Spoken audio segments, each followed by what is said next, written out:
Hello students, welcome back again on your YouTube channel Physics by Sri Ram sir. So बच्चों chapter 1 के board questions and NCERT problems कर रहे हैं electric charge and field, उसमें एक और शानदार वीडियो के साथ हैं।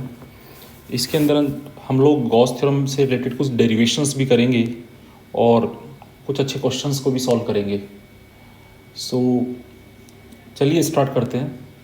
क्वेश्चन स्क्रीन पे है बेटा सामने, आप चाहें तो आप क्वेश्चन को ट्राई कर सकते हैं।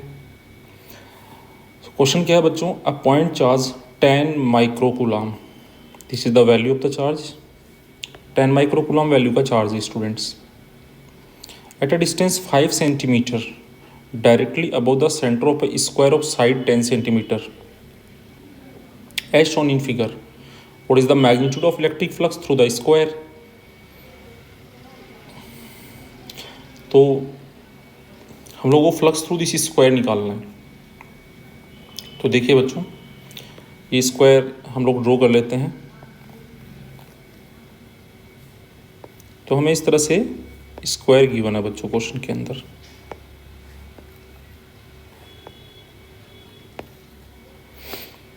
और स्क्वायर का साइड भी आपको गिवन है 10 सेंटीमीटर।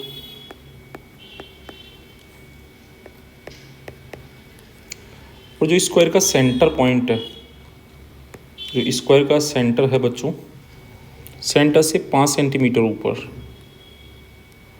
कितना सेंटीमीटर, 5 सेंटीमीटर अबव, 5 सेंटीमीटर ऊपर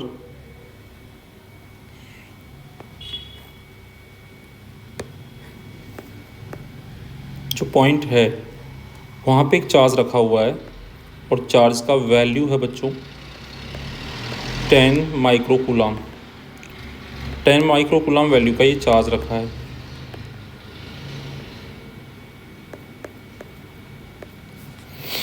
ओके, सो स्टूडेंट्स ये चार्ज यहाँ पे रखा हुआ है। अब देखो हमें क्या करना है, इस स्क्वायर से फ्लक्स निकालना है। तो अगर ये चार्ज 10 माइक्रोकूलम वैल्यू का है बच्चों, तो इससे इलेक्ट्रिक लाइंस कैसे निकलेगी, इस तरह से। अब यहाँ पे क्या होगा बच्चों कि जब इलेक्ट्रिक लाइंस इस तरह से निकलेगी तो एक समस्या हमारे साथ आएगी कि आप देख रहे हैं यहाँ फील्ड स्क्वायर के डिफरेंट पॉइंट्स पे हम जब बात करेंगे तो इन सब पॉइंट से फील्ड अलग अलग डायरेक्शन में आ रहा है। अलग अलग डायरेक्शन में फील्ड का वैल्यू आएगा, अलग अलग मैग्नीट्यूड का आएगा। तो ई जो है बच्चों यहाँ पे that is not constant, even though यहाँ पे क्या है बच्चों, एरिया प्लेन एरिया है। ये जो एरिया है ये आपके पास प्लेन एरिया है, बट फील्ड कांस्टेंट नहीं है। So flux is can not be calculated by E vector dot A vector और ई ए कॉस थीटा। ये कोई आपको एग्जाम में नहीं लिखना है बच्चों। ये जो इन्फॉर्मेशन यहाँ पे दी है मैंने, ये कोई एग्जाम में नहीं लिखनी है, बट ये आपको समझनी है कि आखिर हम मतलब ये वाला जो है ई ए कॉस थीटा यहाँ क्यों नहीं लगा रहे, हम ये चीज़ यहाँ पे क्यों अप्लाई नहीं कर रहे हैं। तो ये तो हम लगा नहीं सकते। तो फिर अब चलिए आंसर कैसे निकालेंगे। तो देखिए बच्चों, हम लोग क्या करेंगे कि स्क्वायर है ना, इसको कंप्लीट करके एक क्यूब फॉर्मेशन करेंगे। तो हम एक क्यूब बनाएंगे, जैसे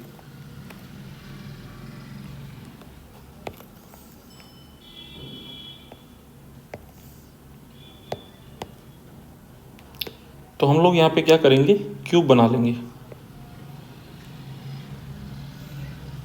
इसका साइड कितना होगा, 10 सेंटीमीटर। तो ये क्यूब हम यहाँ पे बना लेंगे बच्चों। ये स्क्वायर तो हमें गिवन था, उसके प्लेस पे हमने क्या बना दिया बच्चों, क्यूब। ये क्यूब कंप्लीट कर लेंगे। अब क्या होगा, ये सेंटर पॉइंट है जहाँ पे ये चार्ज रखा हुआ है। अब अगर आप देखें तो ये क्यूब जो है ये क्लोज सरफेस हो गया। ये जो क्यूब आपने बनाया है, ये क्यूब बच्चों कैसा सरफेस हो गया, क्लोज्ड सरफेस। और क्लोज सरफेस अगर हो गया तो इसके लिए हम लगा सकते हैं गॉस थ्योरम। क्या लगा सकते हैं, गॉस थ्योरम लगा सकते हैं। और एक और चीज़ देखें, ये बिल्कुल सेंटर पे है, ज्योमेट्रिकली सेंटर पे है, तो अगर आप देखेंगे तो ऑल फेसेस से इक्वल फ्लक्स जाएगा, ऑल फेसेस से इक्वल, इवन दो अपने को तो केवल एक फेस से ही निकालना है, जो स्क्वायर है ना सिर्फ इसी से निकालना है, बट फिर भी चार्ज बिकॉज सेंटर पे है तो फ्लक्स सबसे सेम ही जाने वाला है। पर हमें किससे निकालना है, हमें एक ही फेस से निकालना है। चलिए, तो यहाँ पे क्या होगा बच्चों कि गॉस थ्योरम के according flux through this cube, ये क्यूब आपने जो इमेजिन किया है उससे अगर आप फ्लक्स लिखें वो होगा इसके अंदर जो चार्ज है Q ओवर एप्सिलॉन नॉट। अब क्यूब का फ्लक्स से मतलब क्या है, 6 फेसेस का फ्लक्स, तो 6 टाइम्स फ्लक्स थ्रू, इसमें कितने स्क्वायर है क्यूब में, 1 2 3 6 फेसेस स्क्वायर है, तो flux through any one square, एक स्क्वायर का जो फ्लक्स पास होगा उसको अगर मैं 6 से मल्टीप्लाई कर दूं, बिकॉज सबसे इक्वल पास होगा, तो फ्लक्स थ्रू क्यूब का मतलब है 6 times flux from one square.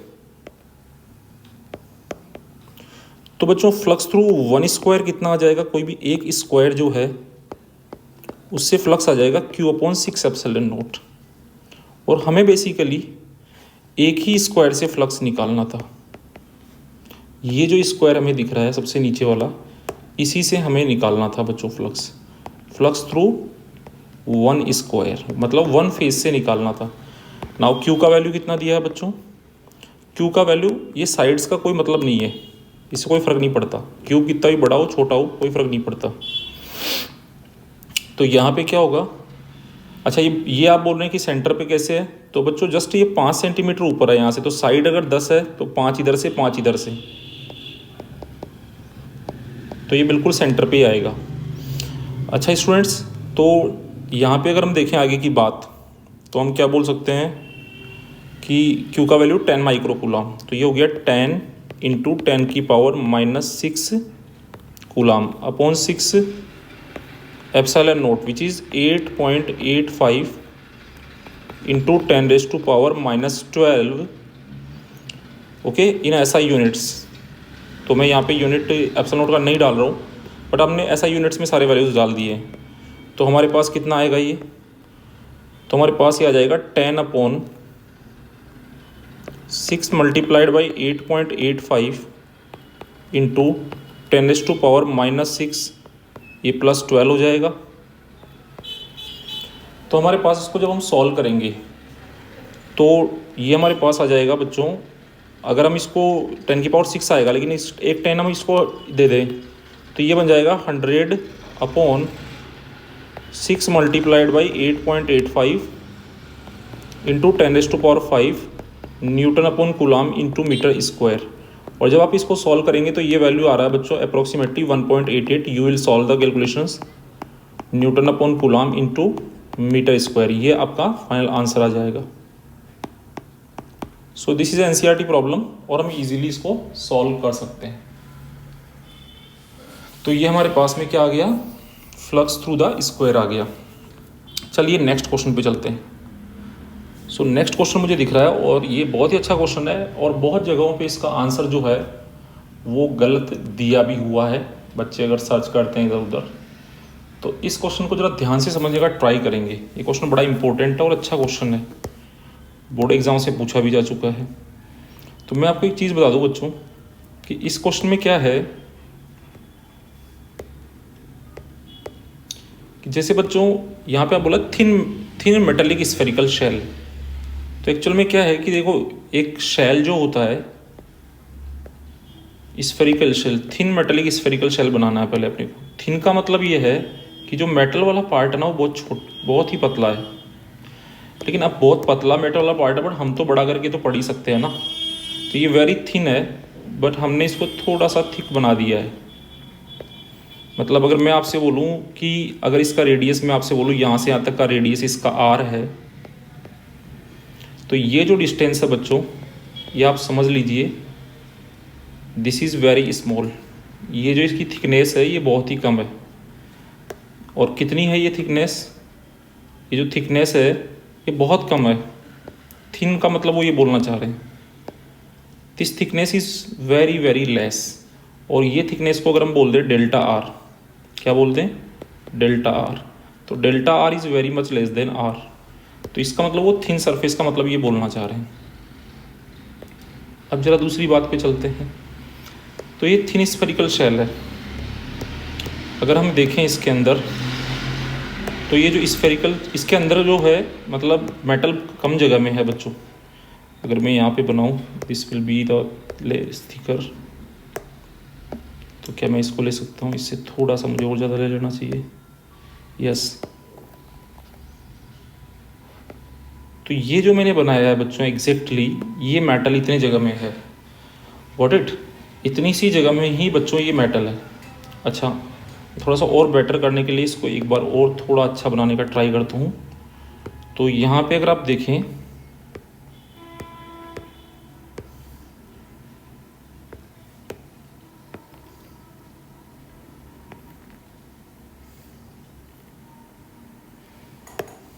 उसी प्रपोर्शन में ले लेते हैं।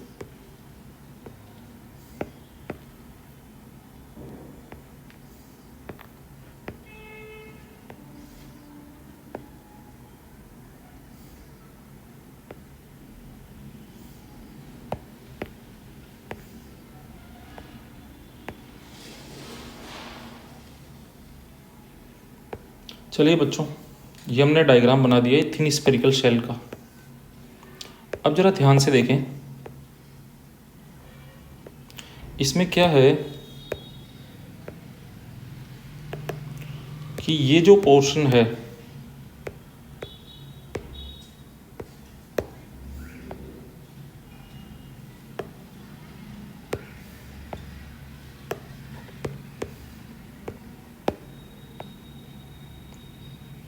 यस, तो स्टूडेंट्स इसमें क्या है कि इन्होंने बोला है कैरीज ए चार्ज क्यू, तो इसकी सरफेस पे पॉजिटिव चार्ज क्यू है, तो यहाँ पे जो चार्ज है सरफेस पे वो पॉजिटिव है बच्चों, ये वाला।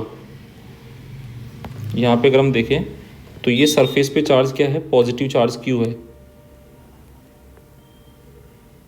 ये सरफेस पे जो चार्ज है ये पॉजिटिव है।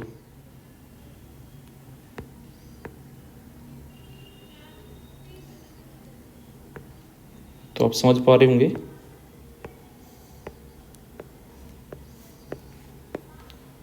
ये सरफेस पे जो चार्ज है बच्चों दिस इज पॉजिटिव। उन्होंने क्यों बोला है तो हमने क्यों ले लिया है इसको, साइन नहीं बोला है तो पॉजिटिव ले लिया है। तो ये इसकी सरफेस जो है, क्योंकि स्फेयर में मेटल में क्या होता है, चार्ज सरफेस पे आता है बेटा, आउटर सरफेस पे आता है हमेशा। तो ये आउटर सरफेस पे कैसा चार्ज बना दिया हमने, पॉजिटिव चार्ज बना दिया है बच्चों। देखो फिजिक्स में क्या है, सिचुएशन को अच्छे समझना बड़ा बहुत इंपॉर्टेंट होता है, उसके बिना क्लियरिटी नहीं होगी तो कन्फ्यूजन्स होंगे।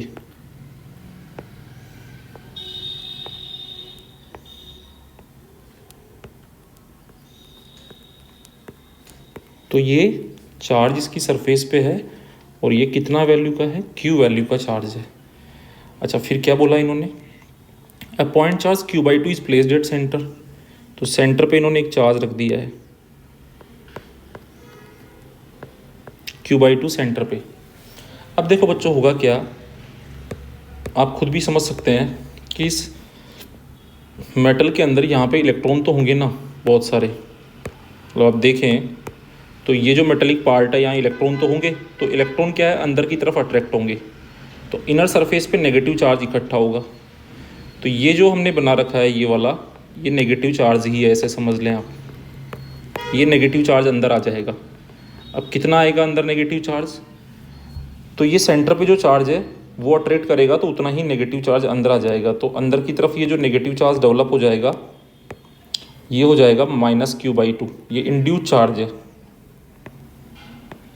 मैं एक काम करता हूँ, जो चार्ज हमने दिया है उसको एक अलग कलर से लिख देता हूँ। तो हमने जो चार्ज दिया है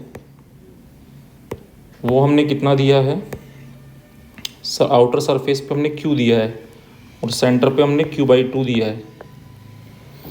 फिर इन्होंने बोला है हमें कि चलो ये दो चार्ज तो हो गए, फिर हमने बोला है कि सेंटर से एक्स डिस्टेंस अवे, चलते हैं सेंटर से एक्स डिस्टेंस अवे बाहर।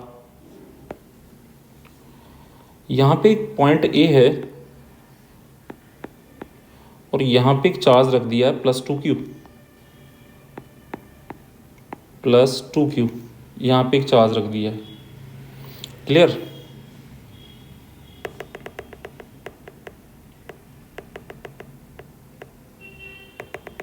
तो यहाँ पे क्या रख दिया है, एक चार्ज 2q रख दिया है बच्चों। इसको पॉइंट C बोल दिया है, पॉइंट A, और ये सेंटर को C बोल दिया इन्होंने। अब हमसे क्या पूछा इन्होंने, अब हमसे ये क्या कह रहे हैं, अब देखो, अब आप कहोगे कि सर आपने इसकी वजह से तो निकाल दिया इंड्यूस चार्ज, तो क्या इस सरफेस वाले की वजह से इसकी वजह से नहीं होगा?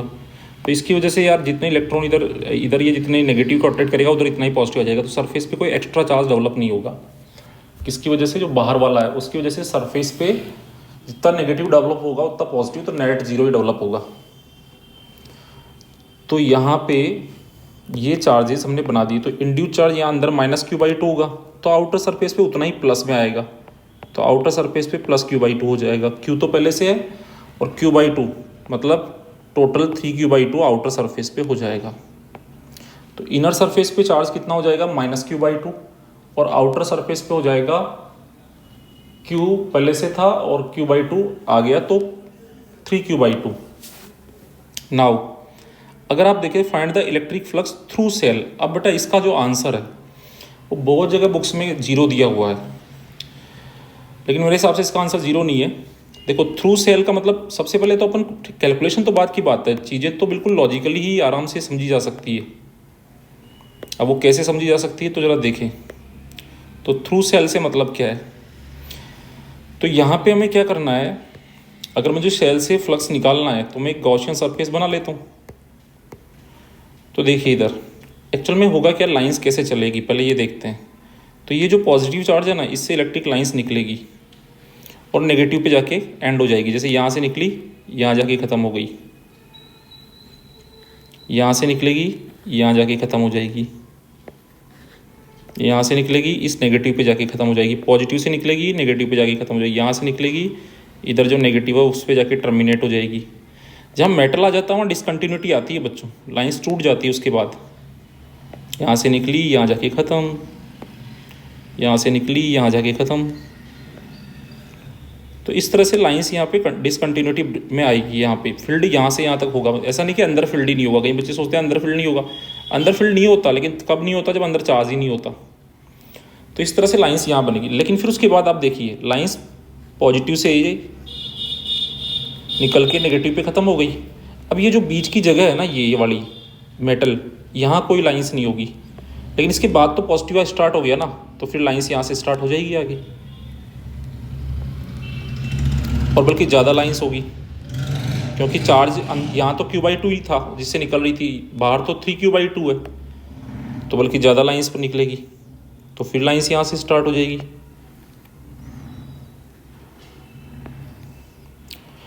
अब ये क्लोज सरफेस है स्फेरिकल शेल, तो बाहर वाले चार्ज का नेट फ्लक्स में कोई रोल होता नहीं है। 2q जो बाहर पड़ा है उसका फ्लक्स में कोई रोल होगा भी नहीं। तो इस तरह से ये लाइंस यहाँ से निकलेगी।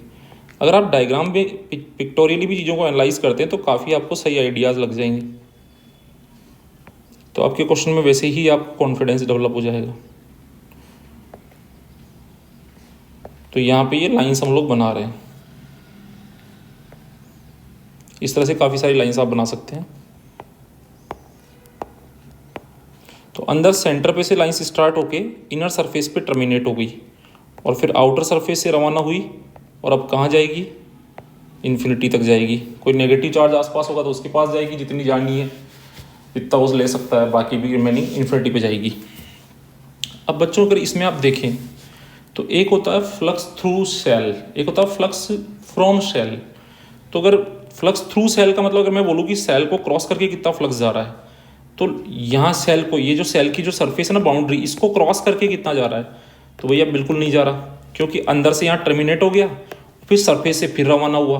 तो ये जो रीजन है ना बीच का मेटल वाला, इसको क्रॉस करके लाइंस नहीं जा रही है, क्योंकि यहाँ पे फील्ड 0 है, यहाँ पे इलेक्ट्रिक फील्ड क्या है, 0 है। अंदर जो मेटल वाला हिस्सा होता है वहाँ पे इलेक्ट्रोस्टैटिक कंडीशन में फील्ड 0 होता है।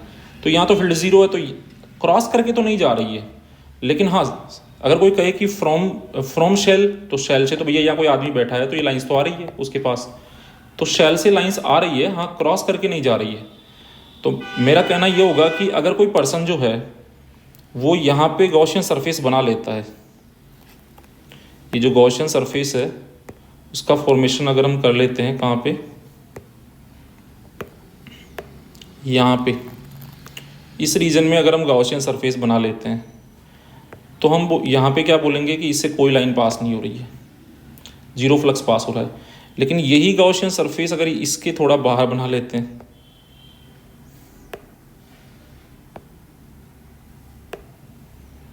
लेकिन यही गॉसियन सरफेस हम लोग यहाँ बना लेते हैं just behind, just at the coinciding the outer surface, तो ये सारा गेम जो है ये सरफेस कैसे बनाई है उस पर डिपेंडेंसी आती है। यहाँ पे अगर मैं ये सरफेस बना लेता हूँ तो मैं पक्का बोलूँगा लाइंस पास हो रही है। हाँ, अगर मैं यहाँ पे भी सरफेस बना लेता हूँ तो भी मैं बोलूँगा फ्लक्स पास हो रहा है, और अगर मैं यहाँ भी कोई सरफेस बना लूँगा तब भी मैं बोलूँगा फ्लक्स पास हो रहा है।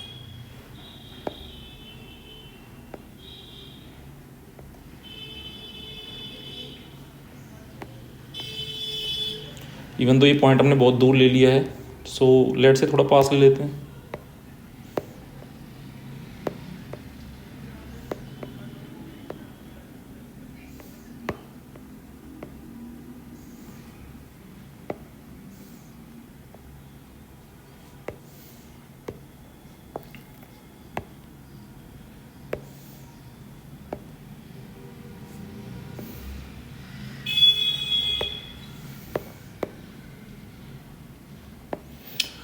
तो ये लाइनें अल्टीमेटली आगे इससे जानी है, जो लाइनें है ये आगे इससे क्रॉस होनी है।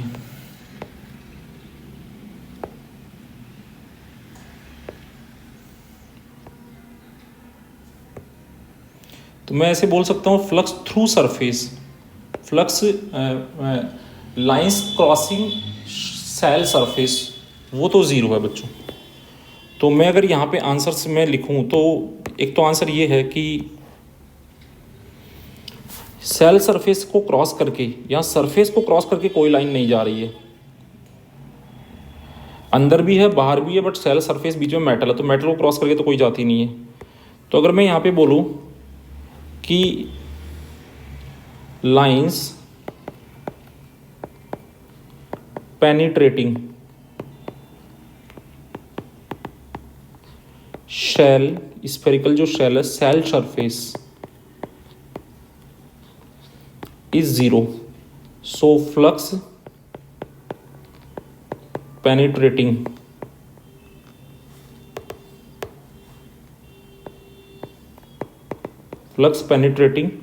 or through shell surface, तो अगर शेल हम बोल सकते हैं शेल, तो दैट इज इससे कोई लाइंस ही पास नहीं हो रही है, तो मैं बोल सकता हूँ कि भाई ज़ीरो फ्लक्स है, उसको मतलब कट करके निकलने वाला। लेकिन बच्चों जनरली वो ऐसा नहीं पूछता है कि इतना डीप में आप एनालाइज करके इसके अंदर से क्रॉसिंग वो उसको निकालें। वो आपसे पूछता है सेल से कितना फ्लक्स आ रहा है, तो सेल से भैया लाइंस तो आ ही रही है। हाँ, कोई अगर ये वाली बना लेंगे, ये वाली गॉसियन सरफेस बना लेंगे जो हमने यहाँ पे बनाई है ये वाली, तो वो यही बोलेंगे कि अंदर प्लस Q/2 माइनस Q/2 तो टोटल चार्ज ज़ीरो है। तो अगर मेरे को कोई पूछेगा तो जैसे सपोज करो कि मैंने इसका नाम रख दिया सरफेस 1 S1, इस वाले का नाम रख दिया मैंने सरफेस नंबर 2 S2, इस वाले का नाम रख दिया S3, तो मैं फिर आंसर डिफरेंट हो जाएंगे। जैसे मैं आपको बताऊँ, तो ऐसे क्वेश्चन में आप सबसे अच्छी चीज़ ये है कि आप ये तीनों सरफेस बना के ही उनको आंसर बता दो, तो आप कुछ कर ही नहीं पाएंगे। तो सीधी सी बात है, अगर मेरे से कोई पूछेगा कि भैया फ्लक्स थ्रू सरफेस 1 लिखो, तो मैं बोल दूंगा फ्लक्स थ्रू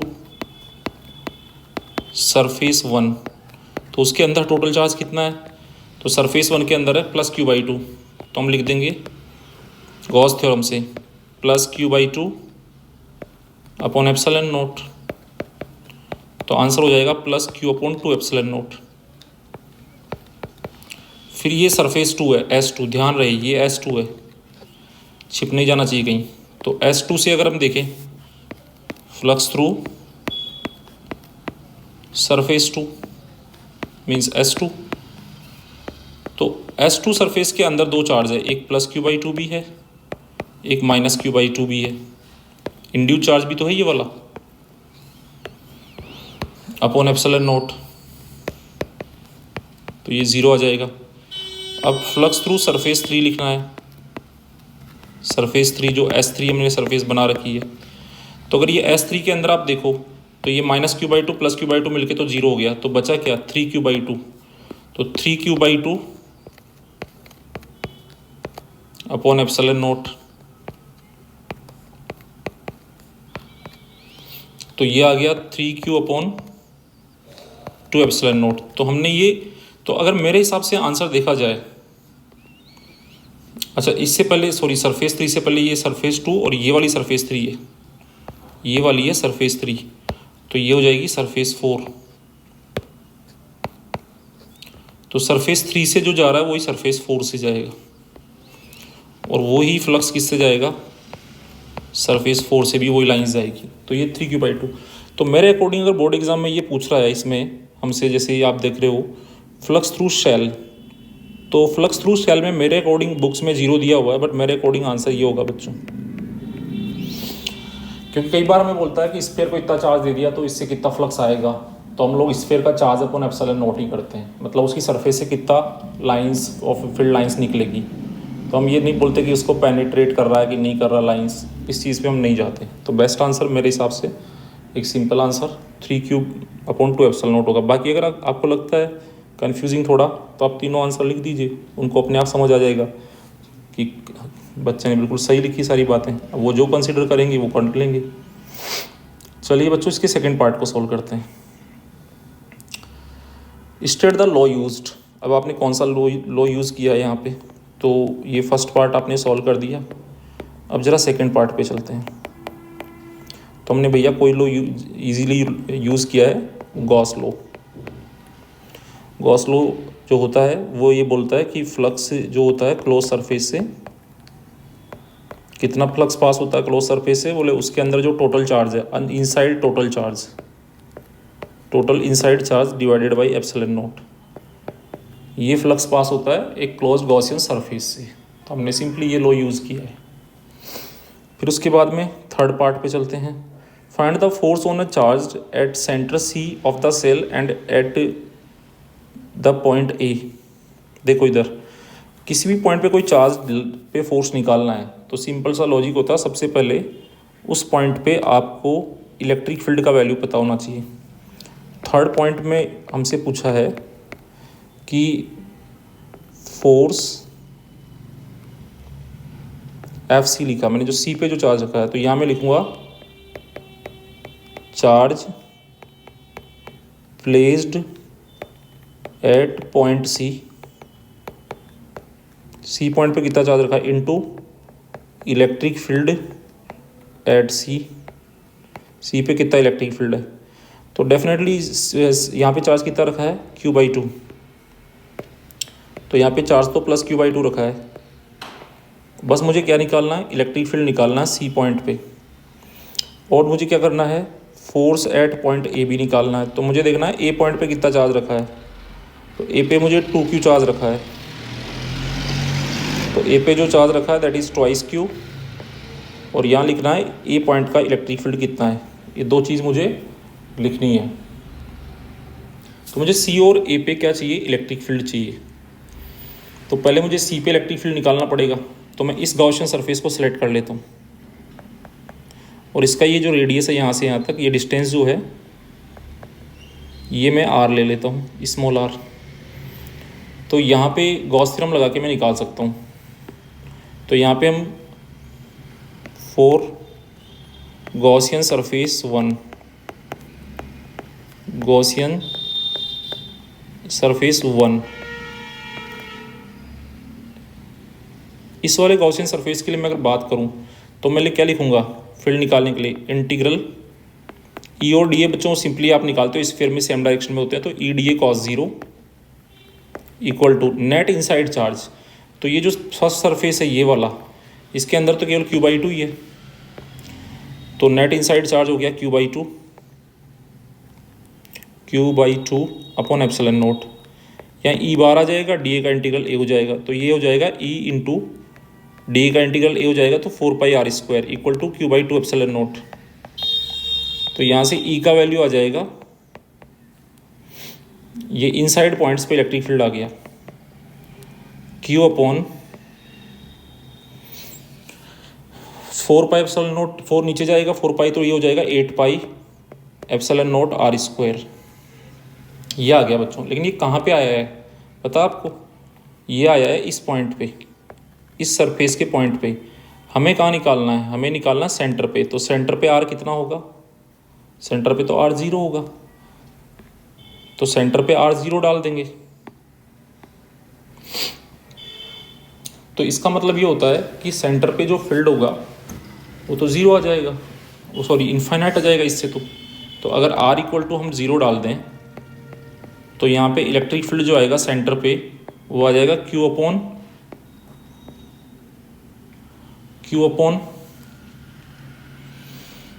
अब दूसरी बात एक और चीज़ नोट करने की है बच्चों, बड़ी इंटरेस्टिंग है कि कोई भी चार्ज जो है ना, जब भी किसी पॉइंट पे कोई चार्ज हम लोग रखते हैं, ध्यान दें, बड़ा अच्छा क्वेश्चन है कंसेप्चुअली। ये आपने फील्ड किसकी वजह से निकाला? ये बड़ा इंटरेस्टिंग क्वेश्चन बन चुका है।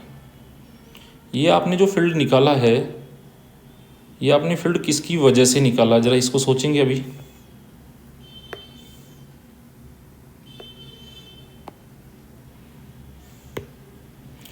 बताइए आपने फील्ड किसकी वजह से निकाला है? ये जो आप फील्ड निकाल रहे हैं, ये आपने इस पॉइंट पे इस Q/2 की वजह से ही निकाल लिया है। तो कोई भी चार्ज जो है, कोई भी चार्ज जो होता है वो खुद का फील्ड के कारण खुद पे फोर्स नहीं लगाता। जैसे ये कोई Q चार्ज है, इसके कारण यहाँ फील्ड होगा, और जैसे दूसरा चार्ज आएगा फोर्स फील करेगा। लेकिन अगर मुझे इस पे फोर्स निकालना है तो मैं इसका फील्ड नहीं लूँगा, इसके आसपास वालों का फील्ड लूँगा, क्योंकि खुद पे फोर्स नहीं लगाता है ये। ध्यान रहे इस बात का। तो भैया यहाँ पे जो फील्ड हम निकाल रहे हैं, अगर हम निकाल भी लेते हैं इस फॉर्मूले से, तो ये तो हमने इस Q/2 की वजह से निकाल लिया, और हमें फोर्स भी तो इस Q/2 पे निकालना है। तो अगर मुझे क्या करना है, मुझे इस Q/2 पे सेंटर वाले पॉइंट पे जो चार्ज रखा है, अगर मुझे उस पर फोर्स निकालना है तो फील्ड निकालने के लिए मुझे पहले इस चार्ज को यहाँ से हटाना पड़ेगा। मतलब इस पे फोर्स निकालना है तो इस पे खुद पे फोर्स में खुद कंट्रीब्यूट नहीं करेगा, खुद का फील्ड कंट्रीब्यूट नहीं करेगा इसका। ध्यान रहे एक बात। तो जब क्या होगा कि मैं इसको हटा ही लूँगा यहाँ से, तो ये लाइंस भी हट जाएगी, यहाँ से ये लाइंस भी हट जाएगी, और ये जो अंदर जो चार्ज -Q/2 इंड्यूस हुआ है ये भी हट जाएगा, मतलब ये इनर लेयर भी हट जाएगी, और बाहर जो +Q/2 इंड्यूस हुआ है वो भी हट जाएगा। तो ज़रा ध्यान दें इस बात पे, क्योंकि 3 चार्ज है, एक है बच्चों Q/2, एक है सरफेस पे Q, और एक बाहर है 2Q। तो इस पे अगर मुझे क्या निकालना है? फोर्स। तो इस पे जो इलेक्ट्रिक फील्ड से मल्टीप्लाई करूँगा वो इलेक्ट्रिक फील्ड इन दोनों का लूँगा, ना कि इसका। तो इसको हटाना ही पड़ेगा आपको पहले। तो इसको तो हटा दिया हमने, तो बचे वो दोनों। अब अगर गॉस थ्योरम लगाओगे तो इस गॉसियन सरफेस में तो अब तो कोई अंदर चार्ज ही नहीं है। तो अल्टीमेटली होगा क्या कि यहाँ जो हम मिस्टेक कर रहे थे ये Q/2 लिख के, तो यहाँ वास्तव में हम लिखेंगे 0 चार्ज। तो यहाँ पे क्या होगा, जैसे हम 0 रखेंगे तो अंदर फील्ड 0 आ जाएगा, तो E इनसाइड इक्वल टू 0 आ गया। अब अंदर कहीं पे भी कोई भी चार्ज रखा होगा ना, उस पर फोर्स भी नहीं लगेगा, क्योंकि जैसे आपने Q/2 जो है ये फील्ड 0 आ गया अंदर। तो अब अगर आपको C पॉइंट पे जो सेंटर पे जो चार्ज रखा है उस पर फोर्स निकालना है, तो चार्ज कितना रखा है? Q/2 सेंटर पे, और सेंटर पे इलेक्ट्रिक फील्ड कितना है यहाँ पे? तो सेंटर पे इलेक्ट्रिक फील्ड है 0, सेंटर पे इलेक्ट्रिक फील्ड आ गया 0, तो फोर्स भी 0 लगेगा। This is our answer. बहुत अच्छा क्वेश्चन है कॉन्सेप्चुअली। ये होगा सरफेस 1 के लिए। अब हम इसी में ये C पॉइंट पे जो चार्ज रखा उस पर फोर्स आ गया, तो यहाँ पे इलेक्ट्रिक फील्ड 0 होगा बाहर वाले दोनों चार्ज की वजह से, और जैसे ही यहाँ पे कोई भी चार्ज रखोगे उस पर फोर्स 0 लगेगा, क्योंकि खुद चार्ज खुद पे नहीं लगाता, उस पर दूसरे लगाते हैं, तो दूसरे तो यहाँ फील्ड क्रिएट कर ही नहीं पाएंगे शेल के अंदर, तो यहाँ पे ऐसा होगा। अब लेकिन दूसरे वाले केस में हमें निकालना बाहर वाले पे फोर्स, तो अब उसमें फिर हमें यही वाला स्ट्रक्चर लेना पड़ेगा पूरा।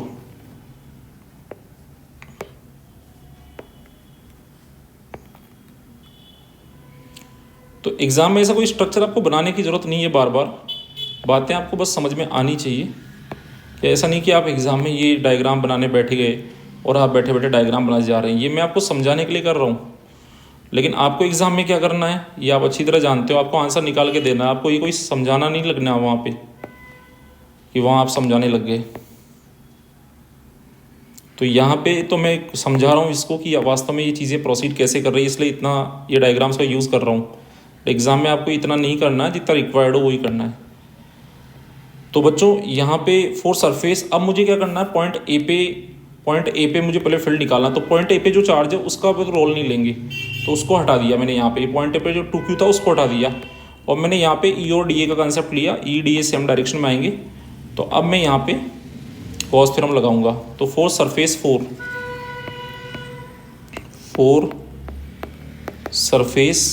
फोर्थ सरफेस के लिए बात करें तो हम लिखेंगे integral E D A cos 0 equal to, ये गॉसियन सरफेस जो है इसके अंदर कितना चार्ज आ रहा है वो लेंगे बच्चों। ये है सरफेस नंबर 4, ध्यान रहे। तो इसके अंदर देखो 3q/2 तो ये है, और अंदर -q और +q/2 है, तो ये तो दोनों मिलके 0 हो जाएंगे, तो केवल सरफेस को आउटर चार्ज ही आएगा। तो ये हो जाएगा 3q/2 अपन एप्सिलॉन नॉट होता ही है। तो यहाँ से आप इसको सॉल्व करेंगे, डिस्टेंस यहाँ से x ली हुई है इसकी, तो जब आप इसको सॉल्व करेंगे तो e इंटू एरिया आएगा, और एरिया कितना आएगा 4πx²। ई बार आ जाएगा, इंटीग्रल ई आ जाएगा, तो यहाँ से हमारे पास ये आ जाएगा 3q/2 एप्सिलॉन नॉट। तो ई कितना आ जाएगा बच्चों, ये आ जाएगा 3q/4π एप्सिलॉन नॉट, तो 4π2 एप्सिलॉन 8π एप्सिलॉन नॉट हो जाएगा इंटू x²। ये इलेक्ट्रिक फील्ड आ गया, कहाँ पे आ गया, सेंटर से x डिस्टेंस पे, मतलब ए पॉइंट सेंटर से x डिस्टेंस पे लिया है, तो यहाँ पे ये फील्ड आ गया। अब मुझे फोर्स निकालना है, ए पे कोई भी चार्ज रखूँगा मैं, जैसे फॉर एग्जांपल इस क्वेश्चन में रखा है +2q, तो +2q into electric field at a point, तो +2q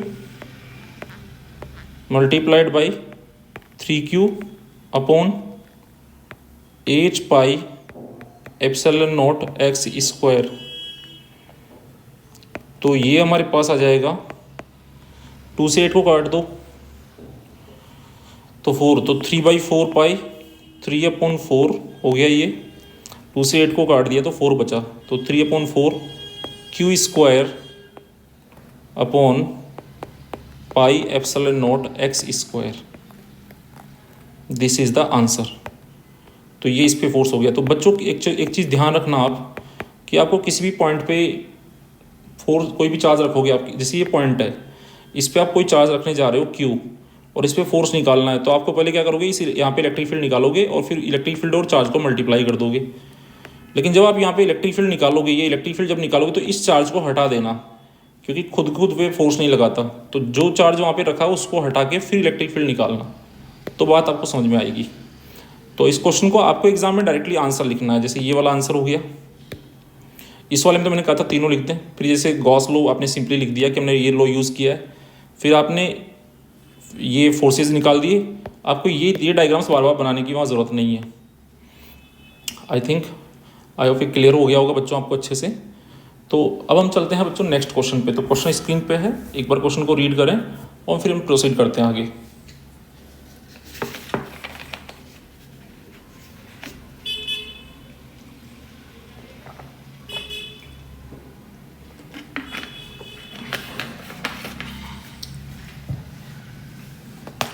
तो क्वेश्चन क्या बोल रहा है बच्चों, क्वेश्चन कह रहा है state Gauss law in electrostatics. तो देखो बच्चों, कोई भी क्वेश्चन ऐसा होगा जिसमें रिपीटेशन आ रहा होगा, जैसे कोई भी पॉइंट, कोई भी बात ऐसी है जो वो रिपीट करके दोबारा पूछ रहा है, मतलब वो पहले पूछ चुका है लेकिन वो भी वापस रिपीट करके पूछ रहा है हमसे, जैसे इसमें स्टेटमेंट गॉस लॉ का। तो सीधी सी बात है कि वो काम हम कर चुके हैं, तो वो मैं आपको यहाँ पे आंसर में नहीं बताऊँगा, ठीक है। जो काम हम ऑलरेडी कर चुके हैं। अब फ्लक्स की डेफिनेशन है बोर्ड में तो 10 बार पूछेगा, तो हम कोई 10 बार थोड़े ना लिखते रहेंगे उसको यहाँ पे, एक ही बार तो याद करना है, हर साल पूछता रहता है। तो बच्चों यहाँ पे क्या होगा, देखो गॉस लॉ, तो ये जो चीज़ हो जाएगी ऑलरेडी डन जो चीज़ है उसको मैं जो है यहाँ पे एक कलर सेलेक्ट कर लेता हूँ कि जो चीज़ ऑलरेडी डन है उसको मैं, ये रेड सा कलर है जो मैंने यहाँ पे ले लिया है, इस कलर से मैं उसको अंडरलाइन कर दूंगा।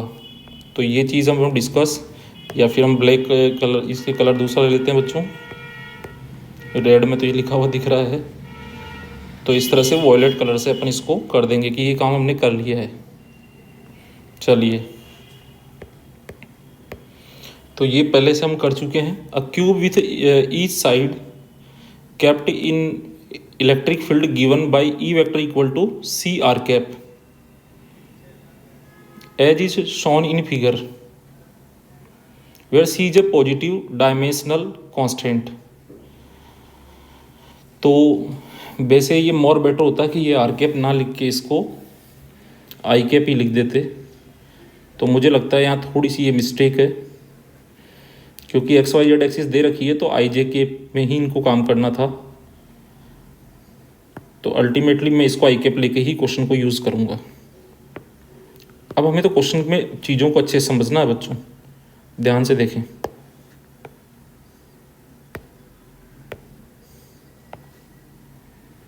देखो बच्चों, सबसे पहली चीज़ सी, अच्छा सी एक्स आई कैप लग रहा है मुझे, ये I think this is C X I cap, या क्रॉस है कि क्या है, बड़ा कन्फ्यूजिंग हो गया है। सी इंटू आई कैप है, एक्स भी नहीं लग रहा है तो इंटू का साइन ही लग रहा है, तो सी इंटू आई कैप ऐसे नहीं लिखना चाहिए, बच्चे कन्फ्यूज हो सकते हैं कि भैया सी एक्स आई कैप तो नहीं है, ऐसा तो नहीं है। पर कोऑर्डिनेट बेटा स्मॉल लेटर से ही जनरली लिखे जाते हैं, तो ये तो लेटर भी कैपिटल है और क्लियर क्रॉस की तरह ही दिख रहा है, और क्रॉस प्रोडक्ट नहीं है ये, बिकॉज क्रॉस प्रोडक्ट करने से तो ये जो है सी, इसका आर के साथ क्रॉस प्रोडक्ट करेंगे तो सी भी वेक्टर होना चाहिए, तो वेक्टर के बीच में क्रॉस प्रोडक्ट होता है, तो आप क्रॉस प्रोडक्ट भी नहीं समझें। तो एक्चुअल में बेसिकली ई इक्वल टू जो इन्होंने लिखा है ना, this is not the good way, इन्होंने ऐसे लिख दिया सी क्रॉस, क्रॉस प्रोडक्ट तो दो वेक्टर के बीच में होता है भैया, आर कैप। तो आप एक चीज़ ध्यान रखें, ये वास्तव में है क्या, तो ये है E vector equals to C I cap. मतलब अगर आप देखें तो इलेक्ट्रिक फील्ड पूरा आई कैप में है, मतलब मैं आपको यहाँ पे बना दूँ अगर इलेक्ट्रिक फील्ड, तो ये इलेक्ट्रिक फील्ड ऐसे है,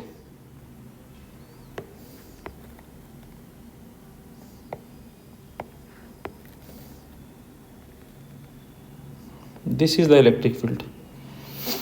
अब जैसा कि हम बच्चों ऐसे केस में देख चुके हैं कि दो बातें आपको ध्यान रखनी है कि फील्ड अगर एक्स एक्सिस के अलोंग है तो जो फेसेस वाई जेड प्लेन के पैरेलल है, ये दो फेस, इन्हीं से फील्ड लाइंस पास होगी, बाकी से नहीं होगी, चार से। मतलब इस वाले डायग्राम में ये जो टॉप फेस है इससे नहीं होगी, क्योंकि यहाँ पे क्या होगा, अगर आप सिंपल सा देखें तो यहाँ एरिया वेक्टर परपेंडिकुलरली बाहर की तरफ होगा,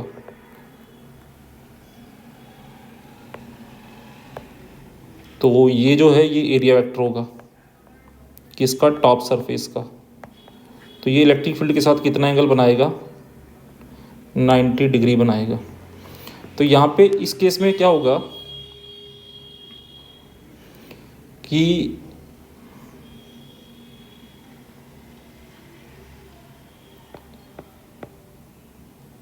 थीटा जो होगा, थीटा क्या होता है, angle between E vector and A vector, angle between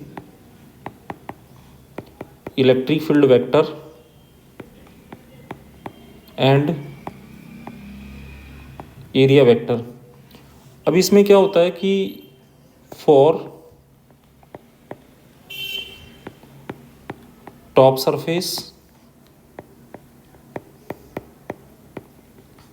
bottom surface,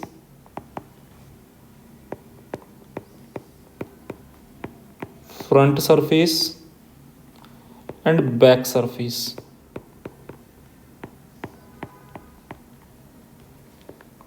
इन चार के लिए theta equal to 90 degree and cos 90 equal to 0। So flux through top surface equal to flux through bottom surface equal to flux through front surface equal to flux through back surface और equal to 0। ये हम बार बार use करेंगे, इसका एक चीज़ ध्यान रखें। दूसरी चीज़ क्या है बच्चों यहाँ पे इंपॉर्टेंट, पहले भी हमने किया प्रीवियस लेक्चर में भी ये चीज़ यूज, कि एरिया वेक्टर की अगर हम बात करें तो परपेंडिकुलरली आउटसाइड होता है, तो इस वाले फेस पे इधर होगा और इस वाले फेस पे एरिया वेक्टर इधर होगा। तो यहाँ पे जो एरिया वेक्टर होगा वो हम लिख देंगे ए आई कैप और यहाँ हो जाएगा ए माइनस आई कैप। अच्छा, साइड स्मॉल ए दी हुई है तो small A into A square I cap और ये हो जाएगा ए स्क्वायर माइनस आई कैप। ये यहाँ पे एरिया वेक्टर्स हो जाएंगे, लेकिन फील्ड क्या होगा, यहाँ भी होगा ई आई कैप, मतलब जो है फील्ड आई कैप में होगा, यहाँ भी ई आई कैप ही होगा। तो यहाँ पे electric flux through the cube पूछा है, तो जब भी ऐसा क्वेश्चन आएगा तो फील्ड कांस्टेंट है तो यहाँ कोई ज़्यादा बात नहीं करनी, तो मुझे फ्लक्स थ्रू क्या किससे निकालना है, क्यूब से। तो फ्लक्स थ्रू क्यूब क्या होगा, flux through right face plus flux through left face. अगर यहाँ पे देखो तो थीटा 0 डिग्री है, ई और ए सेम डायरेक्शन में, और यहाँ ई इधर है और ए उसके उल्टा है, तो यहाँ थीटा 180 डिग्री है इस लेफ्ट वाले फेस के लिए। राइट फेस के लिए theta equal to 0, left face के लिए थीटा इक्वल टू 180। तो राइट फेस पे क्या होगा, ई ए कॉस 0, और लेफ्ट फेस पे ई ए कॉस 180। तो ये हो गया प्लस ई ए और कॉस 180 -1 होता है तो ये हो गया माइनस ई ए। तो 0 फ्लक्स पास होगा बच्चों इससे। तो जो टोटल फ्लक्स पास होगा इस cube say that will be 0।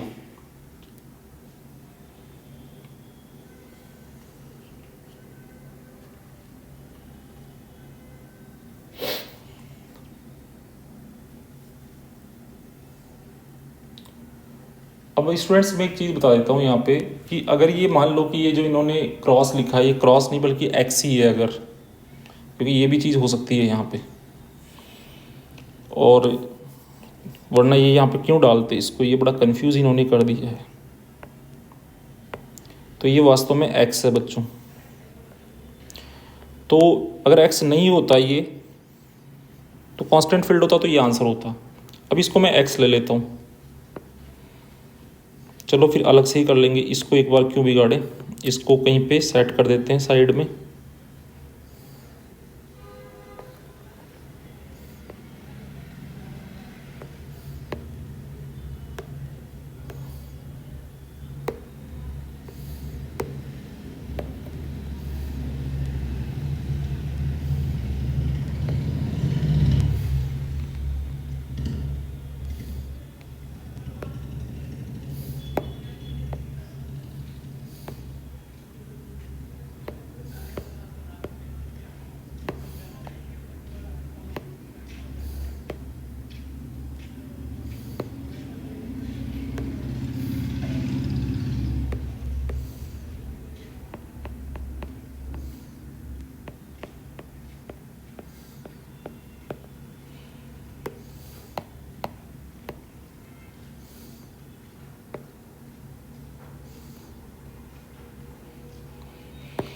तो मैं एक पेज ऐड कर देता हूँ बच्चों।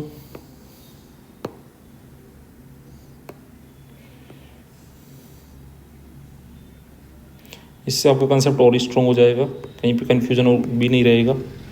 पर ये एक्स है बच्चों, ध्यान रखें, बिकॉज बोर्ड की जो प्रीवियस ईयर्स की आंसर की है उसमें एक्स से ही इसको सॉल्व किया है।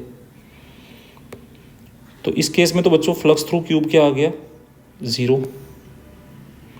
तो नेट चार्ज अगर इनसाइड निकालना हो, क्यू नेट इनसाइड, तो वो होता है एप्सिलॉन नॉट टाइम्स फ्लक्स। तो अगर फ्लक्स 0 हो तो नेट इनसाइड चार्ज भी 0 आ जाएगा। तो ये तो हो गया एक स्पेशल वाला, ये वाला कंडीशन हो गया। तो इसको हम बंद कर देते हैं, इसको ध्यान रखें कब अप्लाई होगा। अब हम दूसरे केस पे चलते हैं कि ये एक्स है, नॉट कि ये कोई क्रॉस का साइन है। बिकॉज यहाँ पे अगर ये ए दिया है ना बच्चों, देखो ये डिस्टेंस ए दी है, ये ए दी है, तो इसका यूज़ है यहाँ पे। ऐसा नहीं हर बार कोई यूज़ ही नहीं होता। तो बच्चों यहाँ पे हम क्या करेंगे कि भैया ये एक्स है, इसको समझो, this is x, he cross जो है ये एक्स कोऑर्डिनेट है। जैसे कोऑर्डिनेट हमेशा स्मॉल लेटर से लिखते हैं जनरली। तो चलिए फिर फील्ड क्या होगा, तो फील्ड जो होगा यहाँ पे हो जाएगा सी एक्स आई कैप।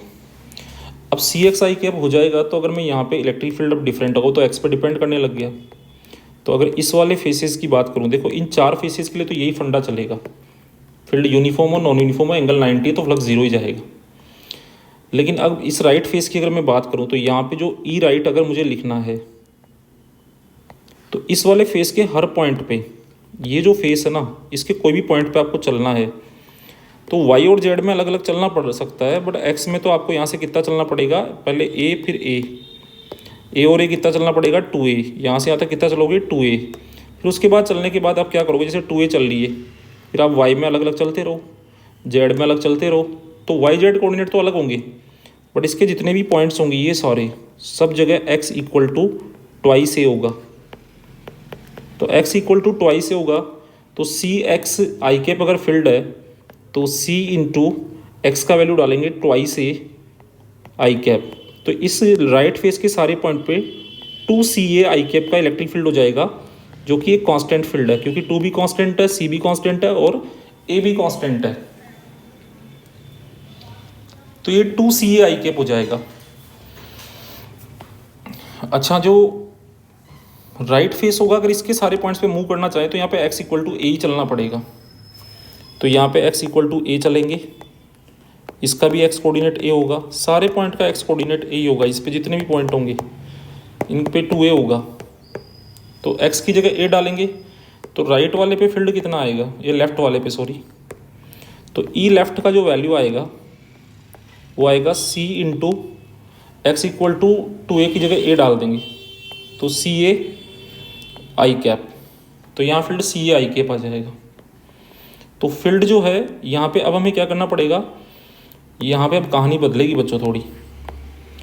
वो ये होगी कि लेफ्ट और राइट पे तो भैया फील्ड अलग अलग हो गया, तो ये अगर मैं ई राइट लिख रहा हूँ तो यहाँ मुझे ई लेफ्ट यूज़ करना पड़ेगा। अच्छा, एरिया राइट और लेफ्ट का सेम है, A right equal to A left, magnitude में सेम है, और वो कितना है, ये साइड ए है, ये साइड ए है, तो वो ए स्क्वायर है।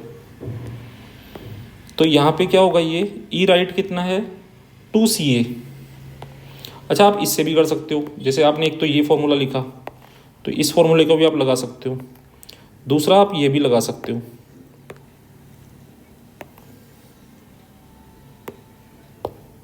अब देखो फील्ड यूनिफॉर्म हो गया, एरिया प्लेन एरिया हो गया, तो मैं ये लगा सकता हूँ कि यहाँ पे थीटा से ना करके मैं इससे भी कर सकता हूँ, E right vector dot A right vector.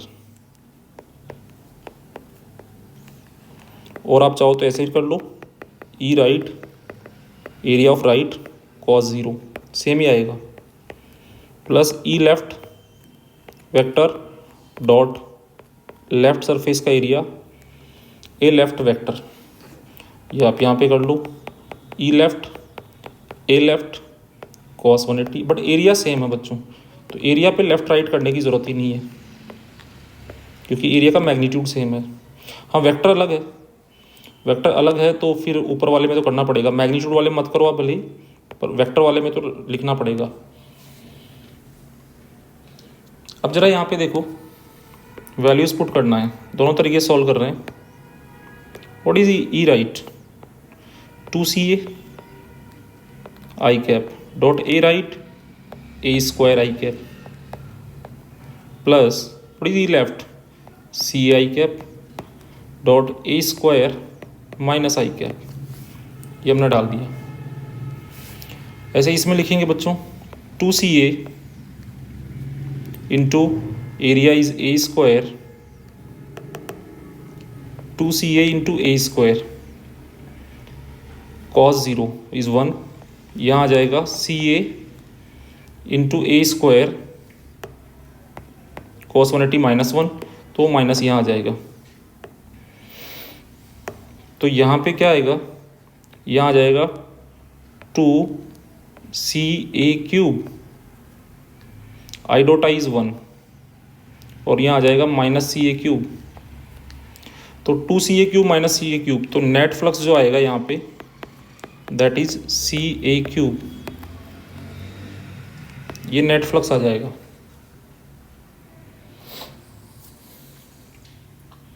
जो भी ऐसा यूनिट्स है उसके अंदर। तो ये फर्स्ट पार्ट हमने सॉल्व कर लिया। अब हम बच्चों मूव करते हैं सेकंड पार्ट पे। चार्ज इनक्लोज निकालना है, नेट इनसाइड चार्ज, तो वो होगा epsilon naught times net flux, तो epsilon naught into CA cube, जो भी यूनिट्स होगा उस यूनिट्स के अंदर ये आ जाएगा। तो ये हमने सेकंड पार्ट भी सॉल्व कर लिया। तो बच्चों कांस्टेंट होता है ना, अगर ये फील्ड कांस्टेंट होता तो आप देख पा रहे हैं 0 आ जाता है फ्लक्स एंड चार्ज, और फील्ड अगर वेरी करता है कोऑर्डिनेट के साथ, जैसे यहाँ कोऑर्डिनेट 2A है और यहाँ A है, तो फिर 0 नहीं आता। तो फिर उस केस में बच्चों ऐसे आपको ट्रीट करना होता है, और बहुत ध्यान से चीज़ें करनी होती है, और इसी टाइप के क्वेश्चन बार बार रिपीट होते हैं बोर्ड एग्जाम के अंदर। चलिए बच्चों नेक्स्ट क्वेश्चन पे चलते हैं हम लोग। यस देखिए फिर से अगेन उसी टाइप का क्वेश्चन है। इसमें तो क्लियरली ओरिजिन दिया हुआ, प्लस एक्स दी हुई है, माइनस एक्स डायग्राम में काफ़ी चीज़ें बनाई हुई है। तो जो एक्स ग्रेटर देन 0 वाला रीजन है, ऐसा क्वेश्चन पहले भी कर चुके हैं, तो आप खुद ही फटाफट से ट्राई कर लीजिए इसको। तो ये जो जोन है एक्स ग्रेटर देन 0, मतलब ओरिजिन के राइट साइड में, राइट ऑफ ओरिजिन, यहाँ पे फील्ड का वैल्यू आपको दे रखा है E0 आई कैप, और यहाँ पे लेफ्ट जो जोन है वहाँ पे इलेक्ट्रिक फील्ड जो है ओरिजिन के लेफ्ट में, वो आपको दे रखा है E0 ही दे रखा है, लेकिन उसका डायरेक्शन माइनस आई कैप है फॉर एक्स लेस देन 0। तो यहाँ पे अब एरिया वेक्टर देखेंगे तो इसका जो लेंथ है वो A दिया हुआ है यहाँ से यहाँ तक, और रेडियस R दिया हुआ है। तो यहाँ पे एरिया वेक्टर किधर होगा, इधर होगा।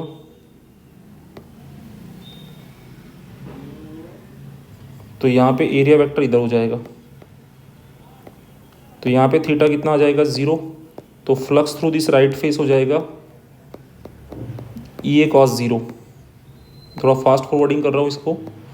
तो EA कितना है, E राइट वाले पे कितना है, E0 कांस्टेंट है, area pi R square, radius देख लेते हैं, यस रेडियस R दी हुई है, cos 0 इज़ 1।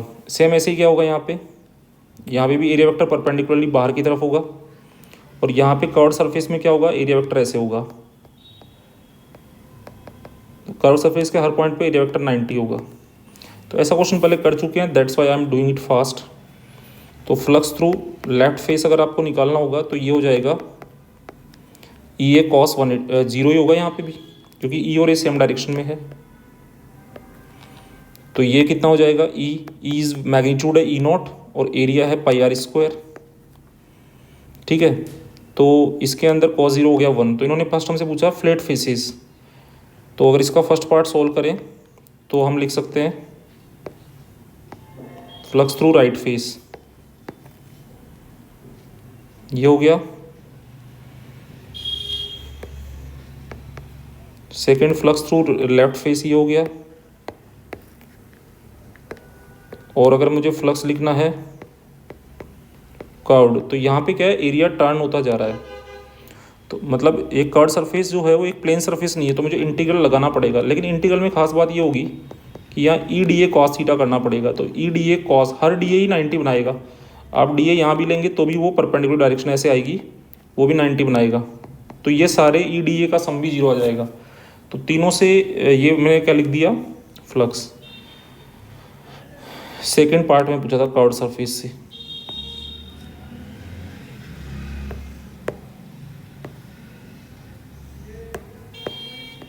तो लेफ्ट राइट भी लिख दिया हमने और कर्व्ड का भी लिख दिया। This is the second part of the question. फिर हमसे पूछा what is the net outward flux. तो फाई नेट हमसे पूछा है, ये लिखने का वे है प्रॉपरली।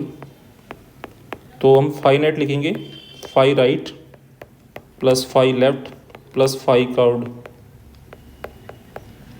तो राइट और लेफ्ट से सेम है, E naught pi R square E naught pi R square. तो ये हो जाएगा twice E naught into pi R square, और इससे जीरो है बच्चों, तो यही हमारा आंसर हो जाएगा।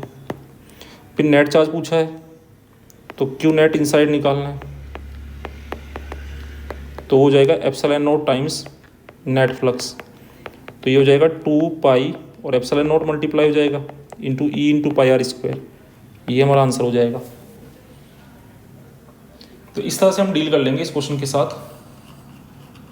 तो बड़ा इजी क्वेश्चन है, इसमें कोई दिक्कत नहीं है। फिर नेक्स्ट क्वेश्चन पे चलते हैं। सेम नेक्स्ट क्वेश्चन भी ऐसा ही है, we have done like this, पर इसमें क्या है कोऑर्डिनेट दे दिया है बच्चों, जरा देखें। यहाँ पे इलेक्ट्रिक फील्ड आपको दे दिया है। यहाँ पे गिवन इन्फॉर्मेशन की पहले बात कर ले, थोड़ा समझ ले। तो यहाँ पे इलेक्ट्रिक फील्ड आपको दे दिया है E equal to 50x I cap. ये रहा। तो electric field 50x I cap बच्चों यहाँ पे दे दिया इन्होंने, मतलब वो x पे डिपेंड कर रहा है। अब जैसा कि मैंने आपको कहा था कि अगर कोई फेस YZ प्लेन में है तो उस पर x कांस्टेंट रहता है। तो ये जो दोनों सर्फेसेज है ये YZ प्लेन में है तो इन पर x कांस्टेंट रहेगा। हाँ, कर्ड सरफेस पे यहाँ से यहाँ जाएंगे तो x बढ़ता जाएगा, जैसे यहाँ 1, 1.1, 1.2, 1.4, 1.5 ऐसे 1.9 ऐसे बढ़ता जाएगा। लेकिन यहाँ पे भले वो बढ़ता जाएगा, लेकिन यहाँ पे एक बेनिफिट मिलेगा कि यहाँ पे 90 डिग्री एंगल बनेगा। तो यहाँ पे देखो E डिपेंड कर रहा है x पे, तो ये जो E आपको दिया ना डायग्राम में, तो ये आपको लेफ्ट फेस पे लिखना है। तो यहाँ आप लिखोगे 50 इंटू, अब ये जो लेफ्ट फेस है ना इसका कोई सा भी पॉइंट हो, इन्हीं सब पे x का वैल्यू कितना होगा, ओरिजिन से डिस्टेंस कितनी है 1, तो x 1 होगा। तो 50 इंटू 1 ये वैल्यू हो गया EX आई कैप, तो आई कैप। तो यहाँ पे फील्ड आपका हो जाएगा 50 आई कैप। एरिया वेक्टर किधर होता है, परपेंडिकुलरली बाहर की तरफ होता है, ये एरिया वेक्टर होता है। तो एरिया वेक्टर आपका किधर होगा, माइनस आई कैप में होगा। तो एरिया वेक्टर जो है ये एन कैप को मैं हटा रहा हूँ, माइनस आई कैप में एरिया वेक्टर होगा बच्चों। अच्छा, एरिया क्या दिया है बच्चों, cross section area 25 centimetre square दिया है। तो एरिया एक बार लिख लेते हैं ऐसा यूनिट्स में। एरिया का मैग्नीट्यूड दिया है, ये कितना दिया है 25 सेंटी होता है 10 की पावर -2, उसका स्क्वायर करेंगे तो 10 की पावर -4 मीटर स्क्वायर हो जाएगा। तो ये आपको एरिया दिया है 25 इंटू 10 की पावर -4 ऐसा यूनिट्स में, और ये किधर आया माइनस आई कैप में। ये कौन सा एरिया हो गया, एरिया लेफ्ट, ये लेफ्ट साइड का एरिया वेक्टर हो गया।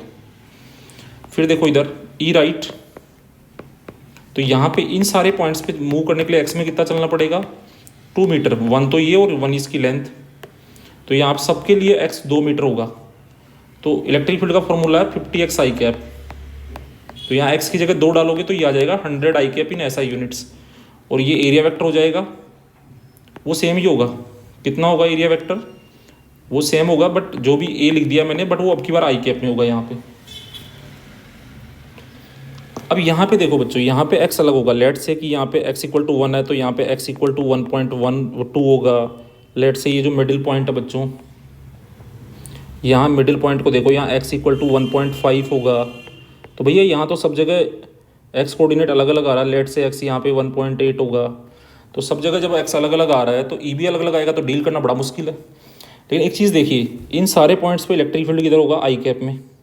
कम ज़्यादा हो सकता है, लेकिन होगा तो सब पे इलेक्ट्रिक फील्ड आई कैप में ही। और एरिया वेक्टर सरफेस के परपेंडिकुलर आएगा हर पॉइंट पे ही, ये डी ए वेक्टर होगा। सारे पॉइंट कहीं भी ले लो पॉइंट, परपेंडिकुलरली आउटसाइड आएगा ही, तो ये होगा डी ए। तो इसमें क्या होगा कि इलेक्ट्रिक फील्ड के साथ जो एंगल फॉर्मेशन होगा, ये जो इलेक्ट्रिक फील्ड है इसके साथ यहाँ हमेशा ही 90 एंगल बनेगा। तो कर्ड सरफेस कोई फ्लक्स जा ही नहीं पाएगा। तो ये बड़ी इजी अच्छी चीज़ है। तो हम यहाँ पे लिख सकते हैं, यहाँ पे हमने सारी चीज़ें हमने लिख ली है। तो ई राइट हमने लिख लिया है, ऐसे क्वेश्चन में डाटा पहले लिख लेना चाहिए। ई राइट आपने लिख लिया है, कितना लिख लिया ई राइट? जी सर 100 न्यूटन अपॉन कूलम आई कैप। ई लेफ्ट आपने लिख लिया है, कितना लिख लिया है? 50 न्यूटन अपॉन कूलम आई कैप। क्योंकि एक्स कोऑर्डिनेट तो बच्चों हमेशा प्लस में ही है ना, पॉइंट तो दोनों जो फेसेज है वो ओरिजिन के राइट में ही है, तो एक्स कोऑर्डिनेट हमेशा प्लस में ही है। तो ऐसा नहीं है आप माइनस आई कैप कर देंगे, एक्स कोऑर्डिनेट माइनस में होता तब वो माइनस आ जाता अपने आप। ऐसे ही आप राइट साइड का एरिया लिख देंगे। तो राइट साइड का एरिया मैग्नीट्यूड तो सेम है 25 इंटू 10⁻⁻⁴, बट यहाँ परपेंडिकुलरली आउटसाइड लेंगे तो बाहर की तरफ आएगा। और ऐसे ही एरिया अगर आप लेफ्ट साइड का रख देंगे तो वो भी इतना ही है 25 इंटू 10⁻⁴, बट परपेंडिकुलरली आउटसाइड है तो ये माइनस आई कैप में आएगा। तो यहाँ पे ये आई कैप में है, तो यहाँ पे इस वाले केस में राइट वाले फेस में थीटा का वैल्यू 0 भी आ रहा है, या थीटा 180 डिग्री आ रहा है। आप 0 180 से भी कर सकते हैं, और आई डॉट आई से भी, या आई डॉट माइनस आई वाले से भी कर सकते हैं। ये कॉस थीटा भी लगा सकते हैं और ई वेक्टर डॉट ए वेक्टर भी लगा सकते हैं। तो बड़ा इजी काम है।